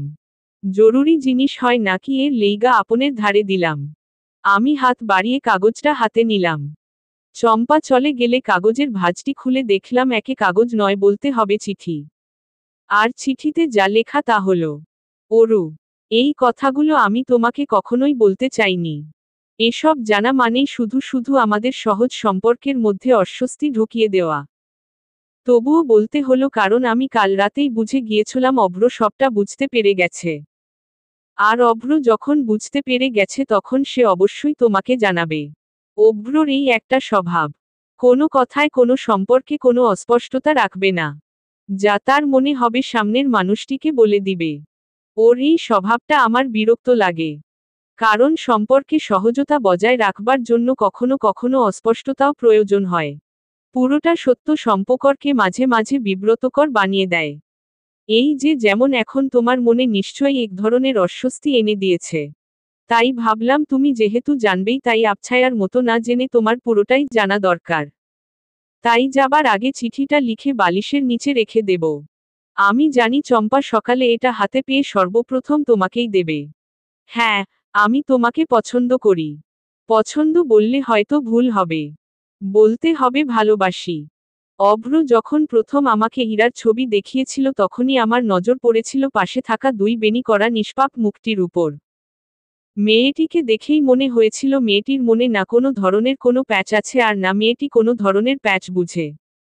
তোমার চেহারায় যে এক ধরনের অদ্ভুত মায়া আছে তা কি তুমি জানো? আমার মনে হয় এতদিনে তোমার জানার কথা। এই মাই তো অভ্রর ভগ্ন হৃদয়কে দ্বিতীয়বার ভালোবাসতে বাধ্য করল। আমি তোমাকে ভালোবেসে ফেলেছিলাম ঠিকই কিন্তু কখনো তোমাকে বলা হয়নি। ভেবেছিলাম অভ্রর বিয়ের পর তোমাকে আত্মীয় রূপে কাছে পাবো তখনই পরিচিত হয়ে বলবো। কিন্তু ভাগ্যে হয়তো অন্য কিছুই ছিল। আমার না বলা শুনে মনে করো না আমি বন্ধু সমান ভাইয়ের জন্য নিজের ভালোবাসা স্যাক্রিফাইস করেছি। না, এতটা মহৎ আমি নই। আমি এটা কেন করেছি জানো? কারণ আমি সাধারণ মানুষ। সাধারণভাবেই তোমাকে ভালোবেসেছি। কিন্তু অভ্র তোমাকে ভালোবাসে পাগলের মতো। তুমি একটি অসাধারণ মেয়ে। পাগলের মতো ভালোবাসাটা তুমি ডিজার্ভ করো। যেমন ধরো সেদিন কফি শপে মাসুদ যখন তোমাকে নিয়ে খারাপ কথা বলল তখন কিন্তু আমারও ভীষণ রাগ হয়েছিল। মনে হয়েছিল ওই মাসুদকে নিচে ফেলে ইচ্ছেমতো মারি। কিন্তু আমারটা ছিল ওই মনে করা পর্যন্তই। লোকলজ্জা আমাকে টেনে ধরেছিল। অথচ দেখো অভ্র কিন্তু অত কিছু ভাবেনি। ও ঠিকই চারপাশ সবকিছু ভুলে মাসুদকে মারতে তেড়ে এসেছিল। এটাই পার্থক্য আমার আর অভ্রর ভালোবাসার। তোমাকে ভালোবাসি বলেই চাই তুমি ভালো থাকো। অভ্রর তীব্র ভালোবাসার চাদরে সবসময় নিশ্চিন্তে জড়িয়ে থাকো। সেখানে তুমি ভালো থাকবে। সবচাইতে ভালো। তোমার ভালোবাসার জন্য ভালো থাকার জন্য একটু হলেও যদি কিছু করতে পারি তবে ধন্য হব। ভালো থেকো। বিদ্রোহেই যে পিচ্ছি ভাবি এসব উল্টাপাল্টা কথাগুলো পড়ে কিন্তু মোটেও আবার দেখা হলে অস্বস্তি নিয়ে বসে থাকবেন না। অস্বস্তিটাকে ধরে দূরে ছুঁড়ে ফেলে দিবেন। তার আগে এই চিঠিটাকে টুকরো টুকরো করে ফেলে দিন তো। আমি চিঠিটা কুটি কুটি করে ছিঁড়ে নিচে ফেলে দিলাম। ব্যাপারটা আমার সামনে কখনো না আসলেও পারত। তবে এখন আর অস্বস্তিটা লাগছে না। নাহিদ ভাইয়া এত সুন্দর করে এক্সপ্লেইন করে দিলেন যে সবকিছু স্বাভাবিকই লাগছে। তিনি আমার কাছে নাহিদ ভাইয়া ছিলেন আর নাহিদ ভাইয়াই থাকবেন। 40 বাস বান্দরবন জেলার মধ্যে প্রবেশ করতেই জানালা দিয়ে মাথা গলিয়ে আমি দূরে আবছা আকাশ ছোঁয়া পাহাড়গুলো দেখতে পেলাম। কুয়াশাচ্ছন্ন সবুজ পাহাড়গুলোকে আমার কাছে স্বপ্নপুরী মনে হতো লাগলো। এক ধরনের মিষ্টি হাওয়া আমার নাক মুখ ছুঁয়ে মনটাকে ফুরফুরে বানিয়ে দিল। বাতাসে যেন এক অন্য ধরনের স্নিগ্ধ সুবাস ভেসে বেড়াচ্ছে। নন-এসি বাসের এই একটা মজা। তাই তো আমি অভ্রকে বান্দরবানে যাবার জন্য এসি বাস নিতে মানা করেছি। অভ্র বলল, অরু, মাথা অত বের করো না। ভিতরে ঢুকাও। আমি না শুনলে উনি আবারও বললেন। এতে আমি একটু মুখ ফুলিয়ে সোজা হয়ে বসলাম। কাল সন্ধ্যা বেলা বাসে উঠেছি। আর এখন সকাল হয়ে এলো বলেই। ভোরের আবছা আলোতে সবকিছু কি সুন্দর লাগছে। আমি অভ্রর দিকে তাকিয়ে বললাম, আচ্ছা, বান্দরবানে কি শুধু বাসে করেই আসা যায়? হুম। তাহলে দুলাভাই যে তখন বলল আমরা ট্রেনে যাব না প্লেনে যাব? সেটা তো দুলাভাই এমনি কথায় কথায় বলেছে। তার কথার কোনো ঠিক আছে। তবে ট্রেনেও আসা যায়, এক্ষেত্রে ঢাকা থেকে চট্টগ্রাম পর্যন্ত ট্রেনে আসতে হবে। তারপর চট্টগ্রাম থেকে বাসে চড়ে বান্দরবন। এর জন্য বাসেই বান্দরবন আসাটা সবথেকে ভালো, ঝামেলাহীন। সরাসরি এসে পড়া যায়। আর কতক্ষণ লাগবে? এই তো এসে গেছি। আর কিছুক্ষণ। কখন যে নামবো? এক্সাইটমেন্টে কাল সারা রাত তো আমি ঘুমাতেই পারিনি। তাই। সারা রাত ঘুমাওনি, তাহলে আমার এই অবস্থা করল কে? সে তার বাম কাঁধের হাতার ভেজা ক্ষুদ্র একাংশ দেখিয়ে কথাটা বলল। আমি মুখ ঘুরিয়ে চোখ মুখ কুঁচকে বললাম, ইস, কক্ষনো না। আমি এসব করিনি। ঘুমের চোখে আমার মুখ থেকে লালা পড়ে না। তাহলে কি আমি করেছি? করতেও পারেন। আমাদের পাশের ওই চাচা একবার ঘাড় ঘুরিয়ে তোমার কাণ্ড দেখেছিল, তাকে জিজ্ঞাসা করি ঠিক আছে। অভ্র চাচা বলে ডাকবার জন্য উদ্যত হলে আমি তার হাতে জোরে চিমটি কেটে থামালাম। অভ্র হাসতে লাগল আর বলল, থাক, আমি কিছু মনে করেনি। পিচ্ছিরা একটু আধটু এমন করে। অভ্র আবারও হাসতে লাগল। আমার রাগে, অপমানে গা জ্বলে গেল। আমি মুখ ঘুরিয়ে অন্যদিকে তাকিয়ে রইলাম। আর এদিকে উনার হাসি যেন আজ না থামার চুক্তিনামায় স্বাক্ষর করে রেখেছে। অবশেষে নানা হাসি, ঝগড়া, খুনসুটি, ক্লান্তির পর আমরা পৌঁছে গেলাম আমাদের গন্তব্যে। সবকিছু হঠাৎ স্বপ্ন স্বপ্ন লাগতে শুরু করল। বাস থেকে নেমে বান্দরবনের মাটিতে পা রাখতেই আমার মনে হলো সত্যিই আমি বান্দরবানে এসে গেছি। সেই সৌন্দর্যে ভরপুর পাহাড়ি কন্যা বান্দরবানেই। অতঃপর তুমি। পর্ব ৩৫। রাইটার ইশরাত জাহান সুপ্তি। ৪১। বাস থেকে নেমে অভ্র আমাদের ব্যাগপত্রগুলো নিয়ে সামনে এগোতে লাগলো। ব্যাগপত্র বলতে বেশি কিছু নেই। একটা ছোট্ট লাগেজ, আরেকটা হাতে করে নেওয়ার মতো ব্যাগ। আমরা এখন যাচ্ছি হোটেলে যাবার জন্য গাড়ি রিজার্ভ করতে। আমি অভ্রর পাশে পাশে হাঁটছি আর চোখ পিটপিট করে আশেপাশে দেখছি। এখনো ভ্রমণ স্পটগুলোতেই যাইনি, অথচ আমার এসব দেখেই কি ভীষণ ভালো লাগছে। সেখানে গেলে কি করব সেটাই ভেবে পাচ্ছি না। গাড়ি করে হোটেলের সামনে নামলাম। ড্রাইভার ছেলেটিকে অভ্র দুটি বেশি টাকা দিয়ে ব্যাগপত্র পৌঁছে দিতে বলল। আমরা হেঁটে সামনে এগোতে লাগলাম। হঠাৎ একটি ছিপছিপে গড়নের সুন্দরী মেয়ে অভ্রর সাথে পেছনে থেকে ধাক্কা খেল। ধাক্কা খাওয়ার পরপরই সরি সরি শব্দের জপ শুরু করে দিল। মেয়েটির পরনে হলুদ স্কার্টের উপর নীল জামা, মাথায় গোলাপি রঙের গোল ক্যাপ, গায়ের রং ভারী ফর্সা, আরেকটু হলেই যেন বিদেশি টাইটেল ধারণ করে ফেলত। মেয়েটি একদম অভ্রর কাঁধ বরাবর হোঁচট খেয়ে পড়েছে। আমার মেজাজটাই খারাপ হয়ে গেল। পুরো পৃথিবী জুড়ে মেয়েটি আর কোনো জায়গা পেল না। আমার বরের উপর এসেই পড়তে হলো। আজ পর্যন্ত আমিও কিনা তার উপর এভাবে পড়ে যাইনি। বারবার মেয়েটির সরি বলায় অভ্র বলল, ইটস ওকে, নো প্রবলেম। আমি মনে মনে বললাম, নো প্রবলেম মানে? আমার অনেক অনেক প্রবলেম আছে। মেয়েটি বলল, আসলে হুট করে পায়ে পায়ে বাড়ি খেলাম তাই। তার উপর ব্যাগটাও এত ভারী। আচ্ছা, আপনি শাহাদাত আঙ্কেলের ছেলে মিস্টার অভ্র আহমেদ না? জি। আপনি আমাকে চিনেন? হ্যাঁ। আপনাকে বিজনেসের জগতে কে না চেনে? অল্প দিনেই যে নাম কামিয়ে ফেলেছেন।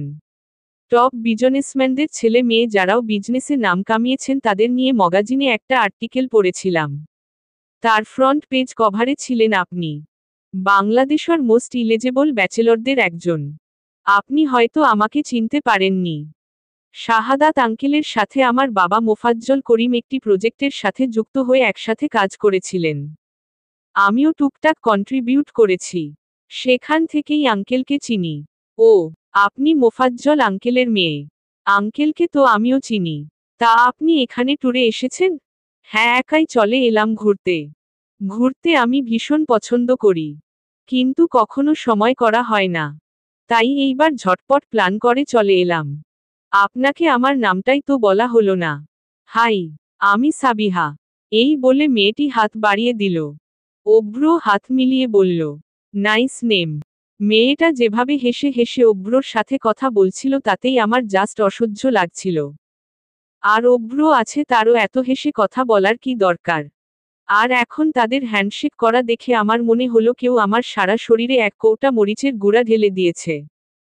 এই অতিরিক্ত সুন্দরী মেয়েগুলোর আমার বরের সাথে এসেই এত কথা বলতে হবে কেন? আবার অভ্র এখন কি বলল? Nice name. এমন একেবারে কি নাইস? কই, আমার নাম শুনে তো একবারও কখনো বলেনি নাইস নেম। দুজনে দুজনে কথায় কথায় এত মেতে উঠেছে যে তাদের মধ্যে অরু নামের তৃতীয় একজন প্রাণীও আছে তা হয়তো ভুলে গেছে। আমি অভ্রকে পেছনে থেকে খোঁচা দিয়ে ফিসফিস করে বললাম, যাবেন না। সাবিহা নামের মেয়েটি একটু কৌতূহলী চোখে আমার দিকে তাকালো। অভ্র বলল, আমার ওয়াইফ অরু। আপনার ওয়াইফ? মেয়েটা তো বেশ মিষ্টি দেখতে। সরি, আমি প্রথমে বুঝতে পারিনি। আপনার ওয়াইফকে বেশ ছোট লাগছিল তো তাই।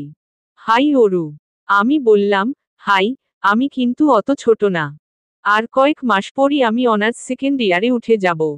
অভ্র আমার কথায় ভ্রু কুঁচকে তাকালো। সাবিহা হেসে বলল, তাই? মিস্টার অভ্র, আপনাকে ম্যাগাজিনে মোস্ট ইলিজিবল ব্যাচেলর হিসেবে দেখার পর সামনাসামনি সাক্ষাৎকারে দেরি করে ফেললাম। এখন তো আর আপনি ব্যাচেলর নন, ম্যারিড হয়ে গেছেন। অভ্র প্রতিউত্তরে মৃদু হাসল। মেয়েটি বলল, আপনারাও কি এই হোটেলেই উঠেছেন? হ্যাঁ। ও তাহলে তো ভালোই হলো। চলুন, একসাথেই যাওয়া যাক। এরপর মেয়েটি আমাদের সাথেই হাঁটতে লাগলো। আর ইশারায় ব্যাগ ভারী হওয়ার সমস্যা বোঝাতে লাগলো। অভ্র বলল, আপনার বোধ হয় সমস্যা হচ্ছে, আমার কাছে দিন। না না, ঠিক আছে। ইটস ওকে, দিন। মেয়েটি দিয়ে দিল। হাঁটার সময় আমি ফিসফিস করে অভ্রকে বললাম, মেয়েটার কি টাকা নেই? ড্রাইভারকে দিয়ে আনালো না কেন? অভ্র আমার দিকে তাকিয়ে ইশারায় চুপ করতে বলল। আমি চুপ হলাম, কিন্তু আমার মন চুপ হলো না। আমার বরের কি আর খেয়ে দে কাজ নেই? অন্য মেয়েদের ব্যাগ উঠাতে যাবে। আর এই মেয়েটা আমাদের সাথে সাথে এভাবে হাঁটছে কেন? কাপলদের যে একটু প্রাইভেট স্পেস দিবে সেই কাণ্ড জ্ঞান নেই। হোটেলে ঢুকে রিসিপশনে গিয়ে আমরা চাবির জন্য ওয়েট করতে লাগলাম। রুম আগের থেকেই বুকিং করে রাখা, তবুও কিছু ফর্মালিটি পূরণ করতে হবে। সাবিহা নামের অতি সুন্দর মেয়েটি আমাদের দিকে তাকিয়ে বললেন, আপনারাও কি এই প্রথম ঘুরতে এসেছেন? উনি বললেন, হুম।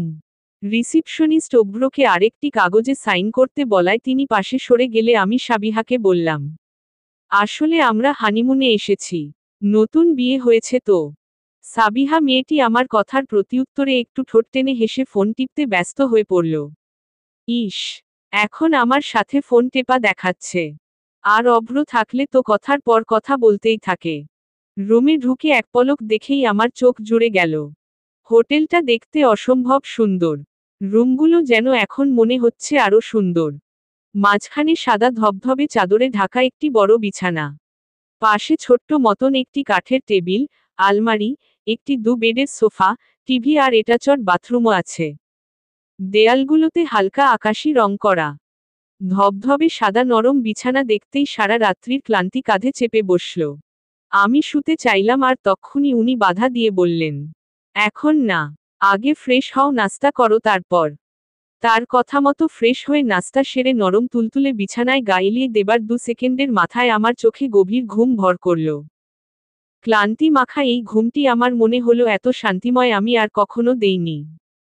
কিন্তু ঘুমানোর কিছুক্ষণ পরই মনে হলো অভ্র আমার কাঁধ ধরে ঝাঁকাতে লাগল। আমি শুধু একবার ঘুমের ঘোরে বিরক্তি নিয়ে উহু করে উঠলাম। অভ্র বলল, অরু, এই লাস্ট, আমি আর ডাকছি না। এবার আমি একা একাই ঘুরতে চলে যাব। কিন্তু তার ঘুরতে যাবার কথা শুনে আমি লাফ দিয়ে উঠে পড়লাম। আমি তো ঘুরতে যেতেই চাই। আপনি না বললেন 1-1.5 ঘন্টা পর যাবেন? তো কখন যাচ্ছি? তুমি কতক্ষণ ঘুমিয়েছ তার কোনো হিসাব আছে? কতক্ষণ? 2 ঘন্টা। 2 ঘন্টা? কিন্তু আমার তো মনে হচ্ছে 2 মিনিটও হলো না। এখন কি শুধু কথাই বলবে নাকি রেডি হবে? নাকি আমি একা একাই ঘুরতে যাব? না। তার কথা শুনে দ্বিতীয়বার আমি লাফ দিয়ে উঠে বাথরুমে চলে গেলাম। রেডি হয়ে আমরা দুজন হোটেল থেকে বেরিয়ে পড়লাম। আজ আমি পরেছি একটি লালকালো রঙের 3 পিচ। অভ্রর পরনে ধূসর রঙের শার্ট আর সাদা জিন্স প্যান্ট। শুনুন, আমরা কি 10 দিন এই হোটেলেই থাকব? না, দুলাভাই হোটেলে 10 দিনের বুকিং করেই রেখেছেন। কিন্তু আমরা হোটেলে কিছুদিন থাকব। এই 2 দিন বান্দরবন শহরের আশেপাশে যা আছে দেখব, আর এর ফাঁকে বান্দরবন শহরটাও তোমার দেখা হয়ে যাবে। এরপর আমরা বান্দরবন শহর ছাড়িয়ে আরো ভেতরের দিকে রিসোর্টে থাকব। ভাগ্য ভালো হলে কটেজও পেয়ে যেতে পারি।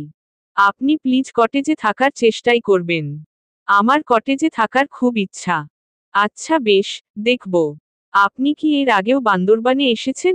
হুম, অনেকবার। আপনি এতবার দেখেছেন, তাহলে আপনার কি এখন আমার অত একটা ভালো লাগছে না? লাগবে না কেন? প্রকৃতি এমন একটা জিনিস যার সৌন্দর্যে কখনো একঘেয়েমি ব্যাপারটা আসে না। যত দেখবে ততই মুগ্ধ হবে। হাই মিস্টার অভ্র। ওই মিসেস সাবিহা না ফাবিহাকে দেখে আবারও আমার চোখ সরু হয়ে গেল। অভ্র বললেন, হ্যালো মিস সাবিহা, আপনারা কি এখন ঘুরতে বের হচ্ছেন? হ্যাঁ, অরুকে নিয়ে একটু স্বর্ণমন্দির দেখিয়ে আনার কথা ভাবছি। ও গ্রেট। আপনারা যদি কিছু মনে না করেন আমি কি আপনাদের সাথে জয়েন করতে পারি? আসলে আমি একা এসেছি আর আমার এখানকার ভ্রমণ স্পট সম্পর্কে তেমন কোনো ধারণাও নেই। অভ্র কিছুক্ষণ ইতস্তত করে বলে দিল, নো প্রবলেম, আপনি আসতে পারেন, আমাদের অসুবিধা নেই। আবারও বলে দিল নো প্রবলেম। আমার যে মেনি মেনি প্রবলেম। ভেতরে ভেতরে ফুঁসে উঠে আমি ভাড়া করে রাখা জিপ গাড়িতে গিয়ে উঠলাম। তারা দুজনে উঠলে গাড়ি স্টার্ট দিল। আমি উনার কানে ফিসফিস করে বললাম, আপনার তাকে সাথে নেওয়ার কি দরকার ছিল? উনিও ফিসফিস করে বললেন, এখন মুখ সেধে বললে না করে কিভাবে? অসহ্য। গাড়ির মধ্যে সাবিহার সাথে একটু পরপরই এক একটা টপিক উঠিয়ে কথা বলতে লাগলো। আর আমি স্বভাবমতো জ্বলতে লাগলাম। ইচ্ছে করছিল মেয়েটাকে গাড়ি থেকে ছুঁড়ে ফেলে আমি আমার অভ্রর হাতে হাত রেখে একটা ভেংচি দেখিয়ে যাই। স্বর্ণমন্দিরে গিয়ে পৌঁছাতেই আমরা সবাই গাড়ি থেকে নেমে গেলাম। সাবিহা হঠাৎ তার গলায় পেঁচানো হলুদ নীল মিশ্রণের স্কার্ফ দেখিয়ে অভ্রকে বলল, মিস্টার অভ্র, এই স্কার্ফটা আমি জার্মান থেকে কিনেছিলাম। বলুন তো আজকে আমাকে দেখতে কেমন লাগছে? আপনাকে দেখতে সুন্দর লাগছে। সাবিহা খুশি হয়ে স্বর্ণমন্দিরের দিকে এগিয়ে গেল। আমি অভ্রর দিকে তাকিয়ে রাগে ফসফস করে বললাম, আপনার তাকে সুন্দর লাগছে? নিজের বউকে তো একবারও বললেন না। আর অন্য মেয়েদের সুন্দর লাগছে। অভ্র ঘাবড়ে গিয়ে বলল, এখন আমি কি বলবো? নিজের থেকে যদি জিজ্ঞাসা করে কিছু তো একটা বলতেই হবে বলো। আর আমার ওরুকে তো সবার থেকে বেশি সুন্দর লাগে, সব সময়। মিস সাবিহার থেকেও। কি সুন্দর গভীর কালো চোখ। আর মিস সাবিহার চোখটা কেমন বাদামি বাদামি। আমি মুখটা আরো ফুলিয়ে বললাম, আপনি তার চোখটাও এত খেয়াল করে দেখেছেন? বাদামি, লাল না ছাই? কথাটা বলে আমি রাগে গোজগোজ করে সামনে হেঁটে গেলাম। আর অভ্রর মুখটা হয়ে গেছে দেখার মতন। মেয়েদের মন বোঝার মতো কঠিন ব্যাপারে প্রচেষ্টা চালিয়ে সে এখন বিপর্যস্ত। বেচারা সত্যিই বুঝতে পারছে না বউয়ের প্রশংসা করাতেও তার কি ভুল হয়ে গেল। চলবে।